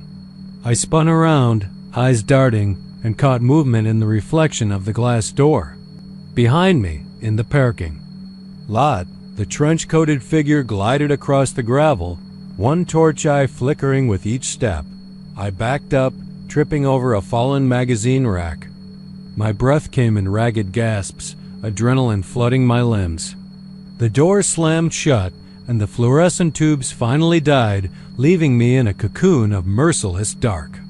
My flashlight beam trembled as I flicked it on, carving a thin line of pale light. I aimed it at the door, nothing but black. It kicked it once like a foot, clad in some ancient boot, just a dull thud. And then there was silence again. I ran to my rig, claws on the cab door, yanking it open. I swung my leg over the running board, slammed in the seat, and cranked the B. Engine. The moment it caught, I floored the throttle. Tires spat gravel. Engine roared. Headlights arced over the cracked pavement. I swerved back to the highway access ramp. My mirrors showed me hauling ass, wheel turned, hooded shape uselessly tracing the edge of the lot, frozen for the moment. But waiting, I burst onto the highway Deer Park Road again.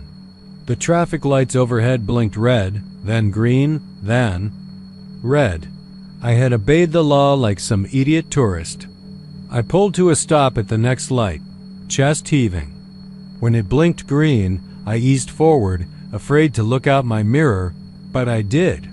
I had to know if it was behind me. It was there, standing in the median at the green light. Its red eyes flickered like insult. I watched as it lifted one long arm, pointing at me, finger as sharp as bone. Then it blinked. The light changed, and I crashed through the intersection. No horns, no sirens, nothing. I rose back to speed, tires humming the same cursed ground. I drove on, sunrise minutes away, and saw the exit for Beltway 8. I swerved toward it, heart lodged in my throat, hoping to find safety in the city morning. But as I crested the ramp, it curved back, twisting under itself, looping right back to Deer Park Road. And there it stood again, eyes glowing, coat rippling like shadow. I know what I saw. I know what I felt. I know that no matter how fast I drove, no matter which exit or off-ramp I took, I'd only come back to the same stretch of asphalt that never ends. Deer Park Road, they call it. But there's only one way off, and I haven't figured it out yet. Sometimes I catch that glint of red in my mirrors, a promise you'll never escape. And I pray that one day I'll break the loop, find the real dawn, and leave the trench-coated hunter in the dust. Until then, I keep this rig humming, eyes fixed ahead, and every so often I glance that way, because I know if I don't, Its glowing eyes will catch mine again, and then I'll never stop. Running. There was something in the stillness beneath those iron trestles on Paris Road, something that didn't belong to the present day. Jared Miller first heard the whistle just after midnight, a sharp, keening cry that cut through the humid summer. Air like a blade. He was parked by the old loading dock, headlights off, windows down to catch the breeze off Big Cypress Bayou. The moonlit river shimmered faintly, but the tracks above him lay empty and rusted. No train had rolled this way since the war effort redirected rails 60 years ago. Yet the whistle sounded again, closer this time, as if some phantom locomotive was bearing down on him, its breath rattling his skull. First he thought it an elaborate prank local kids with a cheap speaker, hiding somewhere in the weeds. Then the rails began to vibrate, a low, mournful thrumming, and the ground beneath his feet trembled in sync. Jared pressed his hands against the hood of his truck to steady himself. The sound wasn't mechanical. It was alive, bristling with grief. It built and built until it felt as though the night itself was screaming, crying out for some impossible passenger stranded between worlds. He drove forward, headlights slicing through the darkness. The trestle loomed above, girders like skeletal, ribs against the night sky. The tracks vanished into blackness on each side, swallowed up by overgrowth. He parked again, heart thudding, and watched the underbelly of the bridge. The whistle came once more, sorrowful and insistent. A cold draft curled around his ankles. He felt the hairs on his neck rise. Below, in the gloom, he thought he saw something pale as bone moving across the ties. "Is someone there?" His voice cracked. The echo answered him, but not with words. Instead, the whistle split the silence and something slid onto the tracks. A shape, hunched, indistinct. It carried a lantern, its flame flickering as though underwater. The light cast twisted shadows on the rusted rails, dancing across the wood ties and tangled weeds. As Jared watched, paralyzed, the figure lifted an arm as if beckoning him closer. He stepped forward. Each step seemed wrong in the hush, like he was intruding on a solemn ceremony. The gravel crunched beneath his boots, and the figure jerked its head toward him. Under the hood of that faded oilskin coat, Jared thought he caught sight of a face, but it dissolved before he could focus. When he looked again, the lantern was raised higher, light spilling onto the rails, illuminating the rotten wood and patches of moss. Then the lantern winked out. Darkness swallowed the tracks. The whistle poured through the trestles again, louder, urgent. Jared's breath caught in his throat. He turned to run, but the ground convulsed, shoving him forward. The trestle overhead shook, metal groaning in protest, and a gust of wind roared up from the river, carrying with it the faint perfume of burning coal and engine smoke. He tasted ash on his tongue. He stumbled, flailing, and caught himself against the steel beam.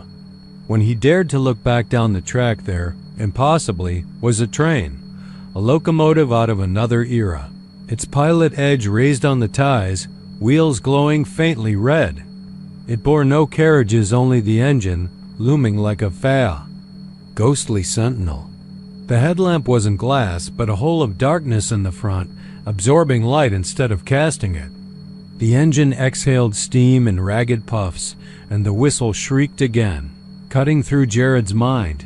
He backed away, panic surging, but the train did not advance. It sat there on the rails as though waiting. The air grew frigid, breath clouding. In front of him, the sound of water dripping echoed somewhere, though the air was bone dry. Then, clear as a bell, he heard voices. Fragmented whispers carried on that mournful whistle, syllables half-formed, names spoken in a lingual rasp. Jared Miller. The name he had never told anyone sounded in his ears. He pressed his hands over his ears, but the sound persisted. growing and then trailing off like smoke. Against every sane instinct, he moved forward again, drawn by a terrible curiosity. The lantern-bearing figure reappeared at his shoulder, silent and still, and the train's whistle modulated into a keening cry that felt almost human. Jared reached out, fingertips grazing cold metal. He felt a pulse, a terrible life in the steel of the engine. It vibrated under his touch like the heart of something enormous and sorrowful. He drew back, stumbling, and the whistle changed pitch, a minor chord of unimaginable sorrow. Somewhere in the blackness beyond the trestles, a faint bell tolled. The figure behind him lifted its lantern once more, the light a dim glow that seemed to come from deep within its chest rather than the glass. Jared realized the figure wore an old railroad conductor's cap, its brim frayed. Under that brim, sockets of empty darkness where eyes should have been. The lantern's glow reflected off a polished brass badge pinned to the coat. Jefferson and Trinity Railroad, 1892. A memory stabbed his mind unbidden. His great-grandfather, a brakeman who vanished on these tracks during the 100-year flood. The local paper called it an accident, a misstep, drowned in the rising waters. But Jared's grandmother always whispered that he stayed, called by a whistle in the dead of night, drawn into the river's floodwaters beneath the tracks. Jared's pulse hammered. The figure muttered something, words of longing, of loss, and lifted the lantern to its face.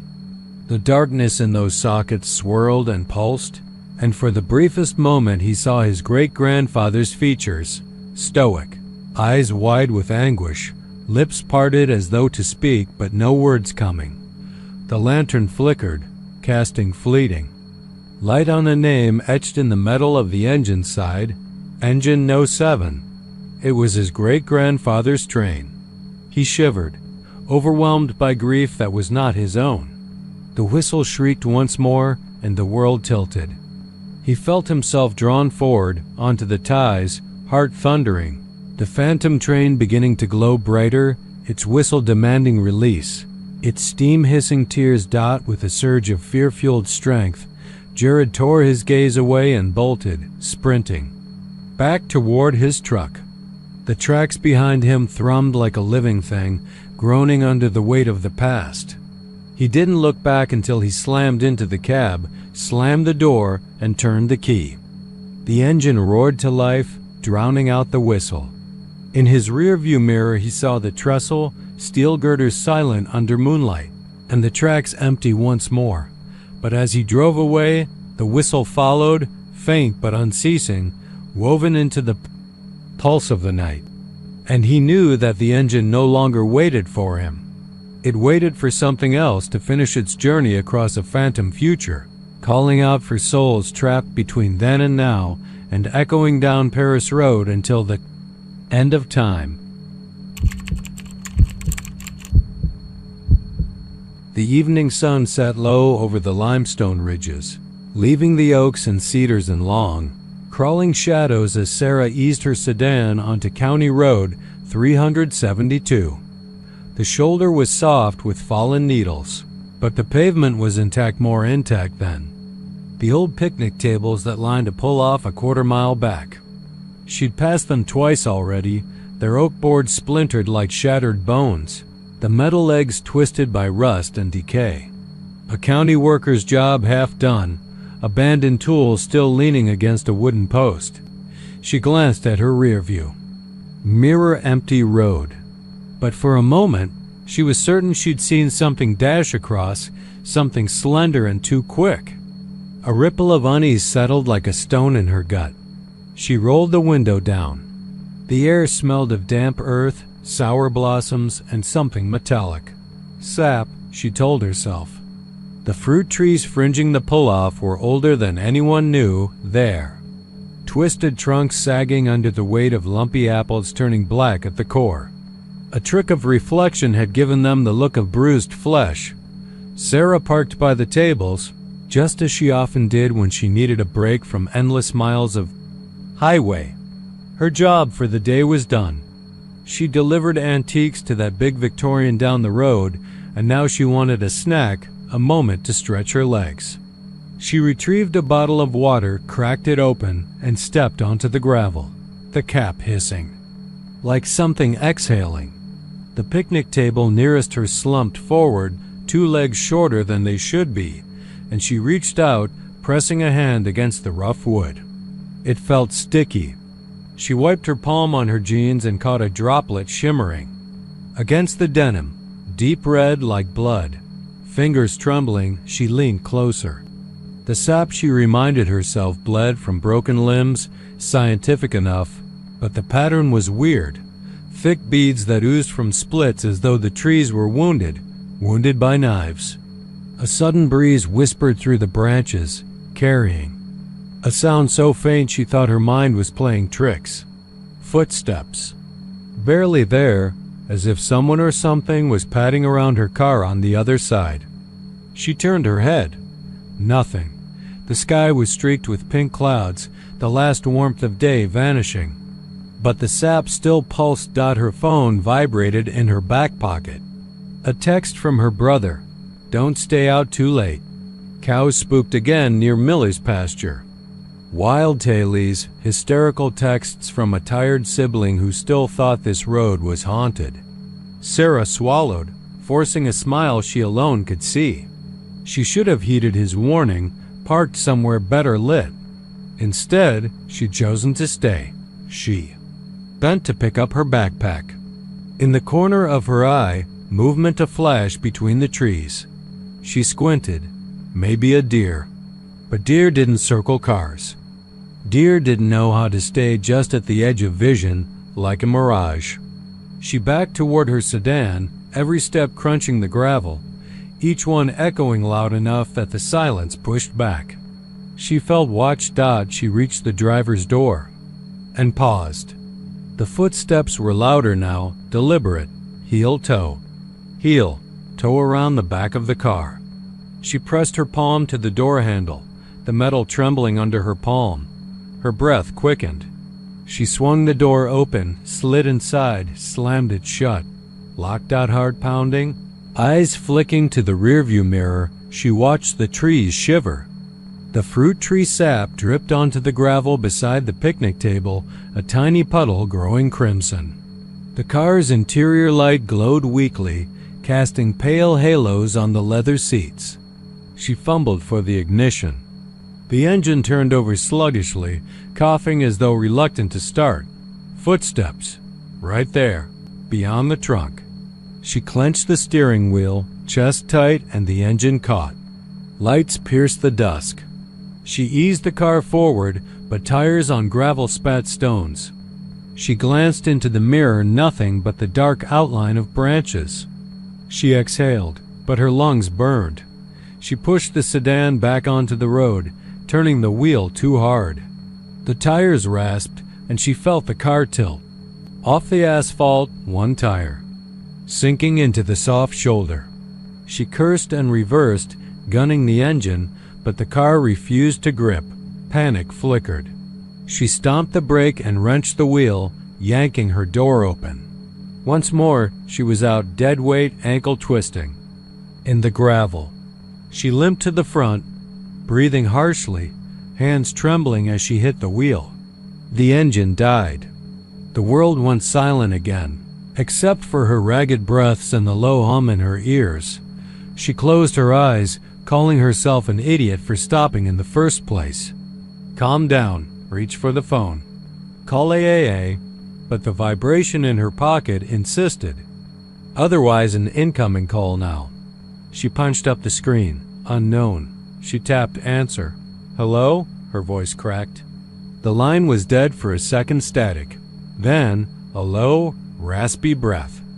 That was it. No words. She pressed the disconnect button, blinking in the gloom. Her own phone felt alien in her hand. She looked up, scanning the trees lining the road. The fruit trees stood like silent sentinels, their twisted limbs drawing reaching, gnarled patterns. Against the bruised sky, something shifted to her left. She whirled. Thick sap oozed from a horizontal branch that dipped too low, bright and wet in the headlight's afterglow. She blinked, and what she'd thought a branch was now something else. A crooked arm ending in long, stubbled fingers. A hand. Minutes ago, it had been bark. Bark didn't finger wooden beams as if testing for prey. Bark didn't twitch with alien grace. The hand fell away, and a face erupted from the trunk, eyes like hollow pits, lips peeled back to show shattered teeth, mouth sagging as though pulled by hunger. The face was too human to be wood, too wooden to be flesh, and it stared with an urge so primal she felt rooted in place. She stumbled. The face vanished in a spray of sap that dripped onto her jacket, staining it a color like dark rust. Behind her, tires squealed as a distant car barreled down the road, one headlight at a time. She dared a glance. A pickup truck coasting into view, headlights dipping as it hit a gully. She waved frantically, but the truck slowed only marginally, its driver too far to see her. She spun around. The tree face was closer now, dozens of trees, dozens of faces' eyes glinting along the line of sap-bleeding trunks. They circled her. Car, stepping from one tree to another in an unholy procession. Sarah ran. Gravel bit into her palms as she sprinted across the shoulder toward the taillights of the pickup. But the figures emerged from the woods on either side of the road, their limbs creaking like doors in a storm. They moved silently, purposefully, funneling her forward. She reached the road center and threw herself at the truck's passenger side, yanking the handle. The door wouldn't open. She looked back. The sedan sat where she left it, headlights on, engine alive, but not a sound came from it. Behind her, the creatures stood in a ragged line, sap dripping through broken bark, pooling at their feet. Their heads tilted in unison, focusing on her, the lone heartbeat amid deadwood. Then the truck horn blared. A startled yelp from the driver's seat. The creatures froze. Sarah gulped, turning toward the cab. Through the window, she saw an old man, white beard stained with tobacco, hands trembling on the wheel. He stared at her with pity that turned quickly to fear as he clocked the hover of bark-skinned figures behind her. He slammed the gear shift. Into reverse, rear wheels kicking up gravel, and reversed toward her. Sarah threw her bag into the back seat, scrambling inside as soon as the door opened. The old man slammed his own door, locked it, and roared forward. They sped down County Road 372, the car's engine rumbling as though in protest. But the trees stayed at the edge of the headlights, leaning forward as if calling them back. Sarah cradled her arms around her chest, listening to the engine's panicked rhythm behind her. The old man kept glancing in the rearview mirror, sliding the beam to illuminate the edge of the woods. No faces. Just trees swaying in the wind. They didn't speak until they hit the blacktop again. The pavement smooth now, the picnic tables hidden behind a bend. The man's voice came, rough as gravel. "You best leave this road at dawn. They only wake when the sun goes." He stared straight ahead, hands white-knuckled on the wheel. Sarah nodded, swallowing. She pressed her palms against her thighs, feeling the sap still on her jeans. "Thank you," she managed. I thought I was going crazy." He didn't answer. For miles they drove in silence until the lights of Bandera winked on the horizon. The houses began, porch lights blinking, radio music leaking onto the street. The trees fell away, replaced by telephone poles and manicured lawns. The man finally exhaled. County Road 372 is old. Some say it was built over a burial ground. Others say folks went missing down there. Trees keep their secrets, but sometimes a wound festers. That pull off, they come out then. Sarah swallowed a lump. She thought of the notebook she kept, recording urban legends for her blog. Now she had more than rumor, she had memory. She felt the sap stiffen on her jeans, a sticky reminder that the world beneath the bark had bled onto her life. At the edge of town, the man stopped the truck. "You fix your car?" he asked. She shook her head, voice trembling. "It's fine. I won't go back." He nodded. "Good." He reached out, put a hand on her shoulder. It was warm, human. "Don't stay out past sunset again. Some roads forget what they once were. And some trees, if you listen, remember everything." Sarah stepped out into the street. The truck rumbled away, tail lights retreating into the night. She watched until it was gone, then looked back toward County Road 372. The bend swallowed the pavement in shadow. No picnic tables, no trees bleeding sap, just the hush of midnight creeping across asphalt. She turned her heel and walked toward the lights of town, carrying with her the echo of footsteps that had circled her car, the feeling of being watched by hungry trees. And she knew she'd never forget. I first saw the bicyclist on FM 972 just south of the Blanco County line, where the road bends like a crooked finger and the wild grasses whisper warnings in the dusk breeze. It was late May, the kind of evening that hangs heavy with heat and promises of thunderstorms. I remember the smell of asphalt blistering under the dying light, the air thick enough to cut with a knife. I was on my way back to Austin from a conference in Round Rock, ears still ringing from too many keynote speakers, eyes stinging from the unrelenting glare of the sun on windshields. I'd slowed to 80, the speed limit 70, but that curve ahead made me hesitate, and that's when I saw him. He came around the bend on the wrong side of the road, pedaling as if driven by some urgent, solitary purpose. A lantern dangled from his handlebars, the flame inside flickering like the last heartbeat of a dying thing. He wore clothes that looked centuries old, a heavy, moth-eaten coat and trousers pinned tight at the ankle, as though he'd dressed for a journey that would never end. His face was hidden in shadow, but the lantern's glow caught the glint of his eyes, sunken hollows reflecting the ghost of the road behind me. My pulse skidded like gears in a failing engine. I blinked hard, pressed my foot down on the gas.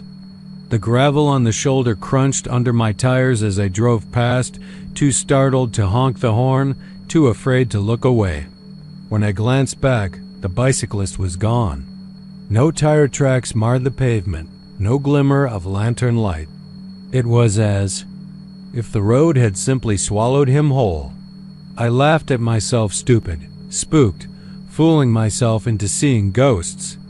I shook the thought off, told myself it was twilight tricking my eyes, exhaustion and the long hours behind the wheel.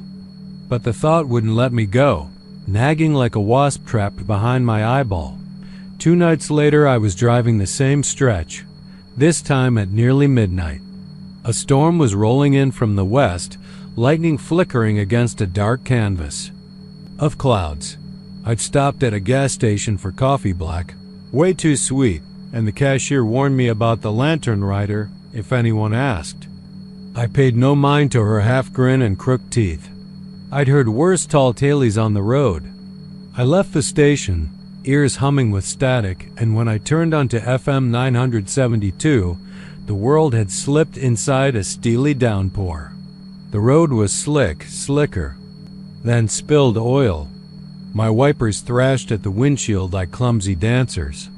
That's when I heard it, the soft, rhythmic click of bicycle spokes cutting through the roar of rain. I slowed to 20 miles per hour, heart hammering. Up ahead, just past the guardrail where the road crests that nasty curve, a figure emerged, lantern in one hand, handlebars in the other. Pedaling directly into oncoming traffic. I tapped the horn twice, tap, tap, just as the story said. The bicyclist paused, shoulders hunched, then turned slowly toward me. His lantern cast grotesque shadows across his face, revealing cheekbones like broken shards of bone. Where eyes should have been, there was nothing but dark hollows brimming with light. A skeletal hand rose from the handlebars, long fingers curling in a gesture that felt like both a greeting and a curse. The horn rang a third time, but he neither flinched nor faltered. He simply held that gesture, frozen for a heartbeat too long. I barely had time to yank the wheel right before I hit the brake. My tires screeched. Gravel sprayed like blood across wet pavement. And then nothing. The bicyclist vanished into the metal rail as though he were mist dissolving under the sudden flush of headlights. My car coasted to a stop 100 yards past the curve. Rain pounded the roof. The lantern's light was gone. The road empty. I sat there with my hands white-knuckled on the steering wheel, breath coming in ragged gasps. Somewhere in the darkness a lone owl hooted, sounding eerily like a voice waking from a nightmare. I turned on the interior light, pulled out my phone-dead battery. Of course. Nobody passed that stretch of road at midnight. There was no service, no one to call. The storm had knocked down lines a mile back. I tried to reason. Maybe someone had done a road prank. A guy in old clothes riding through the rain with a battery-powered lantern. But who would pick that curve, that lonely, windswept stretch? And who would vanish into a guardrail mid-ride? I sat for what felt like hours until the rain slowed to a whisper. I hesitated only a moment before stepping out, the cold air slapping me. I walked back to the curve, every crunch of gravel under my boots echoing in the stagnant night. The guardrail looked normal, dented in places, rusted at the bolts, but no seam or crack where a man could melt away. The lantern lay in the ditch, half buried under a brush of weeds. It was real. Wrought iron, curved glass panels stained yellow by age, the wick still smoldering. I picked it up, heavy and warm in my hand, and for the first time I felt the weight of the old stories. How the bicyclist was said to be a man run down by a careless driver 60 years ago, how he pedaled that stretch forever searching for someone to flash the horn, a gesture of gratitude for not saving him but acknowledging his existence. They said if you didn't return the gesture, he'd chase you until dawn's first light, headlights chasing each other in a death spiral. I carried the lantern back to my car, heart thumping so loud I was afraid the bicyclist might hear it. I set it on the passenger seat, started the engine, and drove off without a backward glance. The lantern's glass glowed faintly under the dash. By the time I reached the gas station on the other side of town, the lantern was cold, dark as a coffin. I tried to ask the cashier about it, but she shook her head and wasn't surprised. "It finds its way back," she said, her voice a whisper, above the hum of the neon sign. "He only borrows kindness for a night." I paid for my coffee and left, feeling like a man carrying a promise he couldn't keep. For weeks afterward, I couldn't sleep. I'd dream of pedaling into endless night roads. The lantern's light bobbing before me, the skeletal hand raised in silent thanks. I'd wake with sweat soaking my sheets, the lingering smell of rain and hot metal in my nostrils. Finally, one evening in late June, I drove back to FM 972 just after sunset. I brought the lantern with me, its glass panes as clear as the day. I found it. I parked past the curve, turned the engine off, and carried it into the ditch. My fingers trembled as I set it down and lifted my hand to the air. I tapped twice on the frame, blade tipped and cold. Tap, tap, I waited. The air rippled with expectancy, the twilight stretching like a held breath. I stood there until the last sliver of sun disappeared. Then I turned and walked back to my car. The lantern stayed in the ditch when I drove away. I never went back to FM 972 after that. People say the bicyclist still pedals that curve, lantern in hand, forever bound to. A moment when a life ended and a ghost began. They say if you venture there in the deep dark, he'll thank you. And if you don't, he'll come find you on some other road. Rusted guardrail ready to swallow you. Ribs ready to wrap around the steering wheel of your life. I don't know if that's true. But late at night, when the wind rattles the windows, and the road outside calls my name, I flash my horn twice just in case. I never meant to drive down FM 306 after dark, not again. But there I was, the dashboard clock blinking 11:17, the sky an inky nothing that swallowed the fields whole, and my headlights carving twin tunnels through the night. I'd been out past Lorena earlier, delivering that old oak rocking chair to Mrs. Calloway. She paid in cash. Said she'd been waiting months for someone brave enough to bring it back from that abandoned farmhouse off County Road 127.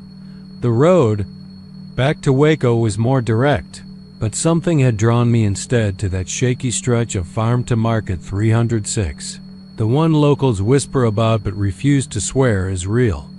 They say the potholes look like skulls, cracked jaws and hollow eyes that watch you drive closer, but no one ever patches them, and every repair crew denies they exist. I tuned the radio as the dented grill cracked against the wind, looking for anything to cut through the sense of being watched. Static hissed until a solemn organ rose, a mournful chord that drew me in like a cart pulling me toward some hellish circus. Then the voice came, barely a whisper under the roar. Requiem aeternam dona eyes. Domini Haydn's Requiem, but slowed, warped, every bell toll stretched into eternity. I tapped the tuning dial. It skipped off into crackle and hiss, then snapped back to the same funeral dirge, as though the road itself was choosing to broadcast it. That's when I saw the first skull. A jagged gouge in the asphalt, its edges chalk white against the black, two eye sockets gouged deep like a winter moon's hollow stare, and a grin split in the curve of the pothole's lip. My heart stalled. I jerked the wheel through the high.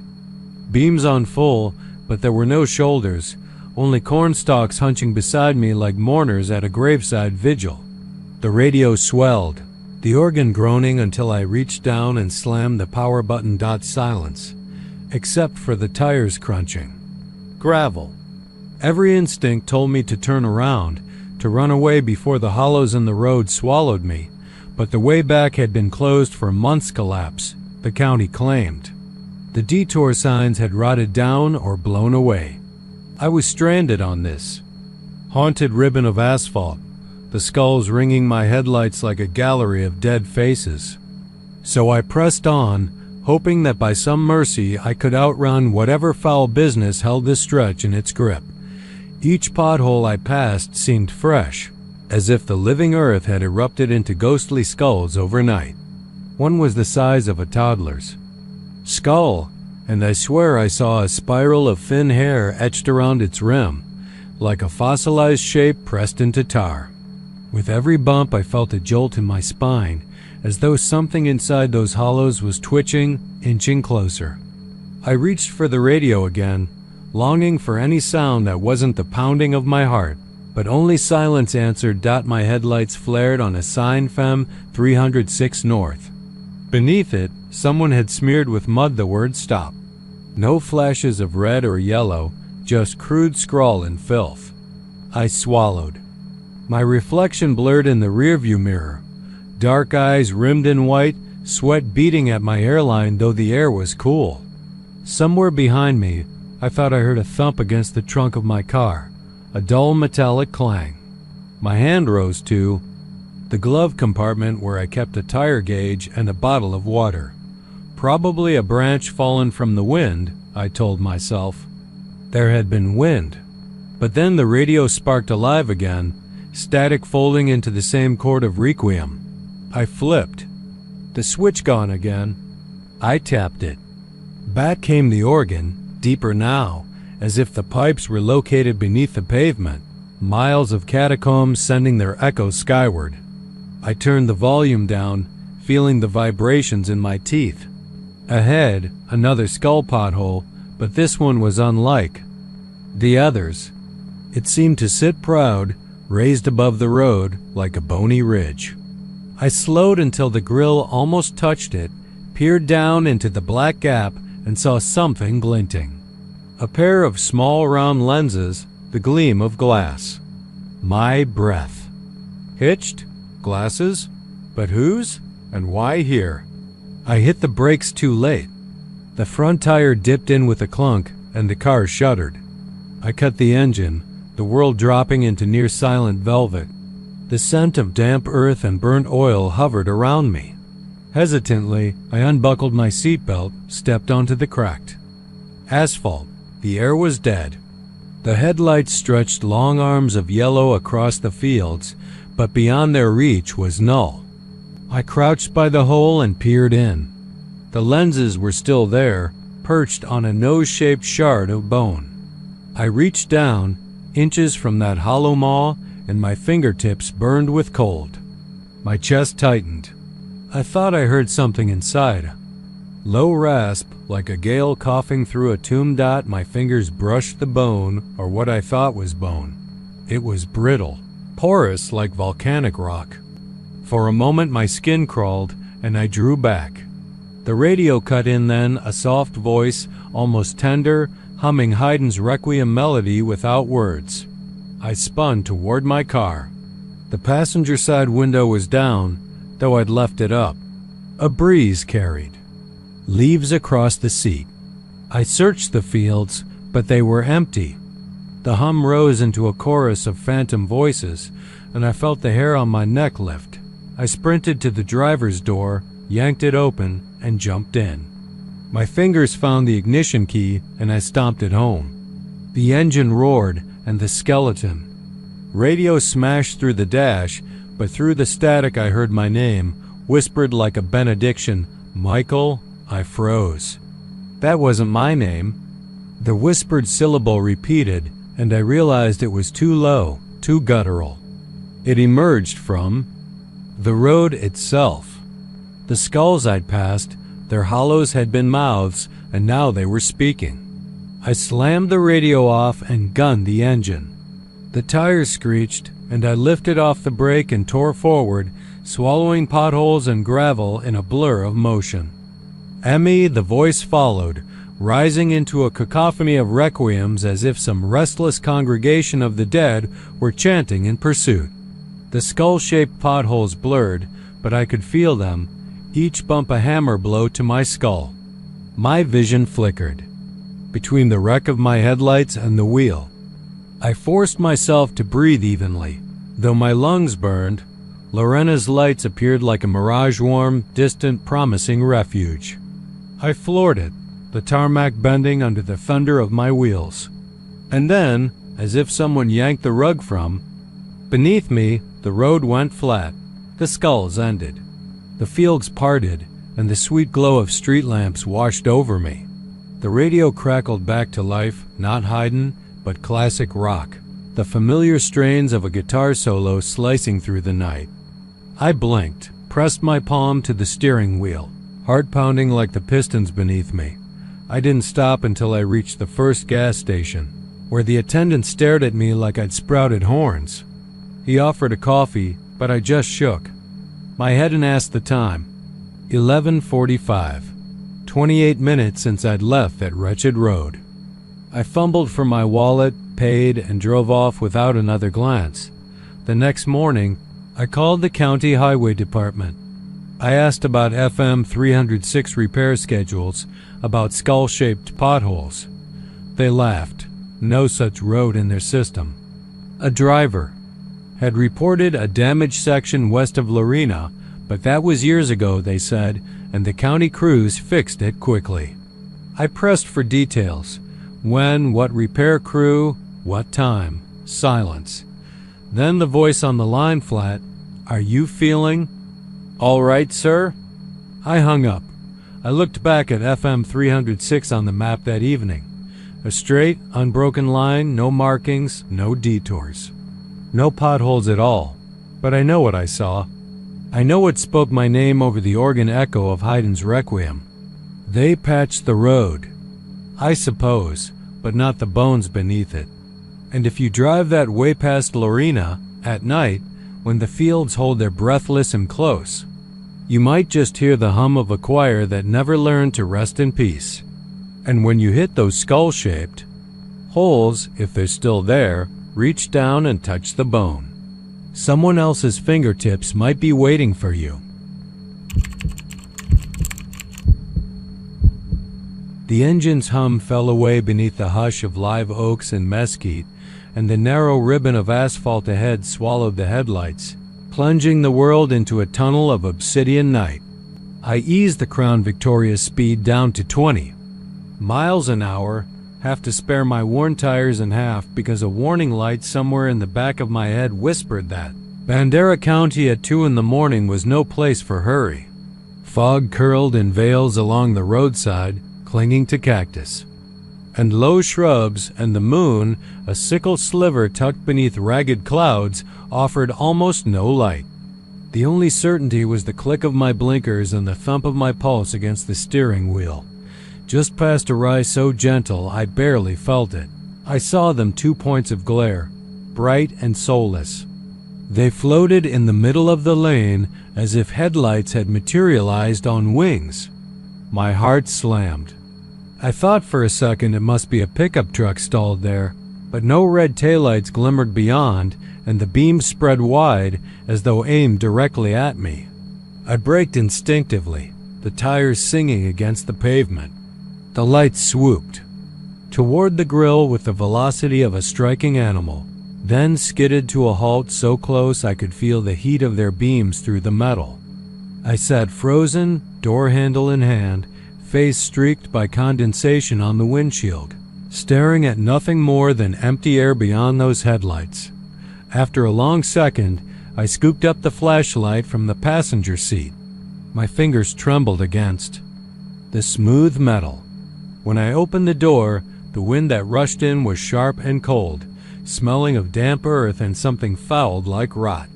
The headlights flared their full intensity, searing my vision, but when I aimed the beam into the center of the road, there was nothing.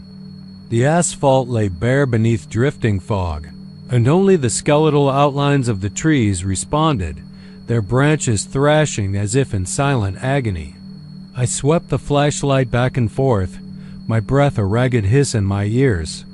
No reflection off chrome or glass, no shape between the beams, only emptiness. My rational mind fought to piece it together. A prank? Some kid with a generator car out here doing dares? But no way anyone could keep those lights so steady, so precise, and then vanish without a trace. My pulse pounded in my temples as I knelt to inspect the grill. Everything was intact, no impact marks, no rubber residue, nothing but the faint echo of those lights still humming in my skull. I straightened, and that's when the radio crackled. Not a station tuning in, but static that swelled into a low moan, like voices carried on the wind. I clicked the dial. The static vanished immediately, but in its place was my own breathing. Whoever or whatever had wielded those lights wasn't finished. I closed the door and slipped back behind the wheel. The engine sputtered and then caught, shuddering like a living thing. As I puttered forward, the headlights reappeared, this time behind me, following at a distance of maybe 10 yards. I dared a glance in the rearview mirror and saw nothing but darkness broken by 2 circles of brightness hovering above the road. I stomped the accelerator. The Crown Vic lunged into motion, but the phantom lights came with me, matching my speed. Higher gear, same result. I felt a chill of fear that had nothing to do with the cool air, and I realized I wasn't driving down FM 466 anymore. I was hurtling through a corridor of some other realm that had reached out and seized me. The road curved around a limestone outcrop, and I jerked the wheel, tires groaning, headlights aimed into the cabbage palms that crowded the shoulder. I prayed there would be a turnout, a ranch gate, anything to slip off. In the mirror, the ghost lights paused at the bend, their beams twitching as though confused, then erupted into a dazzling zoom that swallowed the forest in daylight. My heart lodged in my throat. The sudden brightness felt like a blow. I covered my eyes, but the shaft of light pierced the windshield above my visor.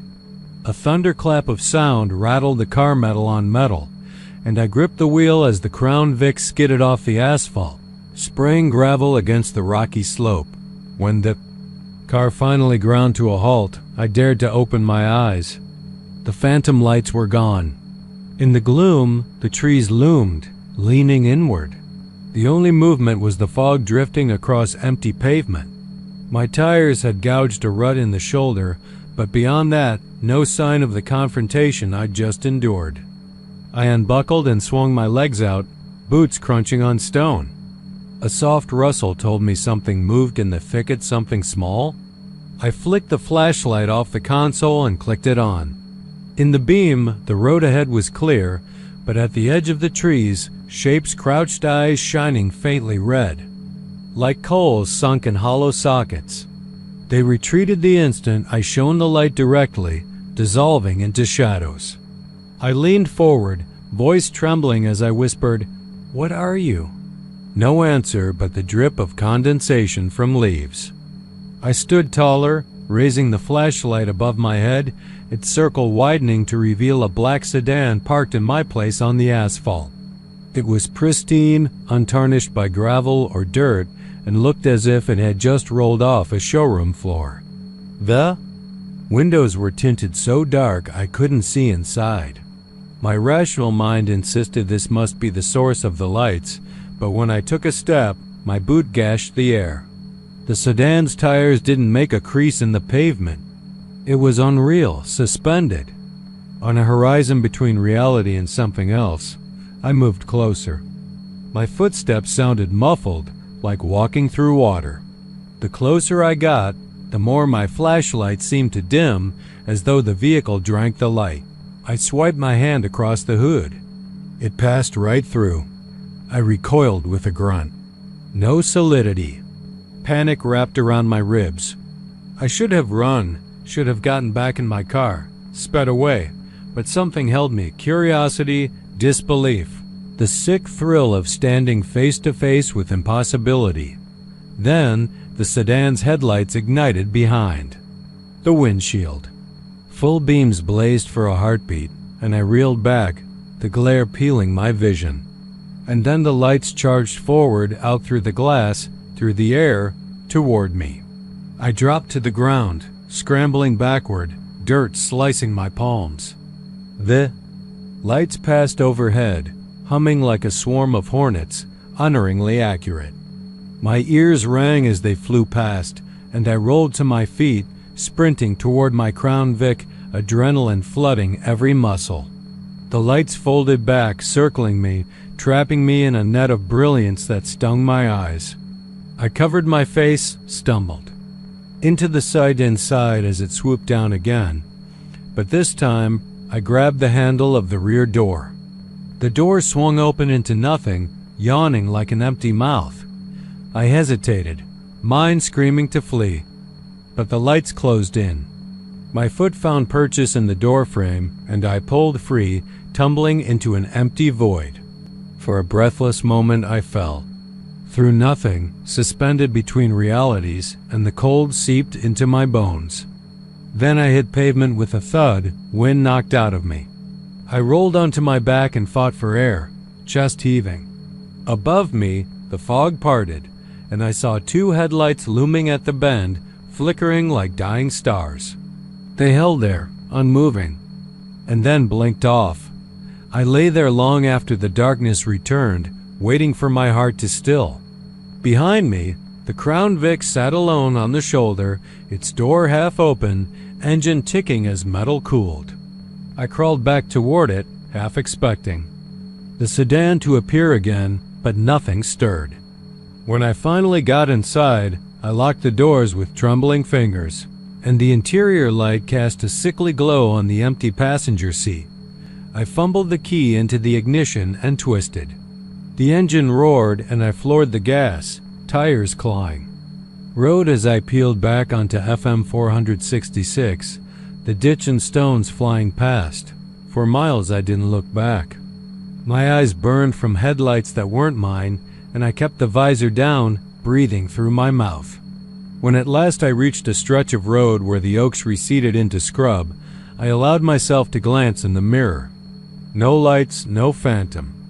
Sedan, only the dark curve of the road disappearing under distant stars. But deep in my chest, I still felt their way two unblinking eyes tracing my spine. And in the relentless quiet beyond the windscreen, I understood that some roads in Bandera County weren't meant to be traveled after nightfall, because the darkness there wasn't empty. It watched, it waited, and when it chose to strike, it came without warning or mercy.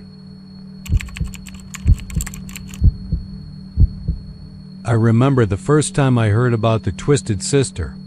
It was late summer, the air still warm from the days yet turning crisp underneath the pines.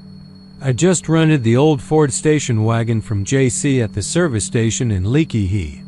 Swore it'd get me anywhere when I decided to take the long way down towards Konkan, skirting the Frio River. There's nothing remarkable about that stretch at first.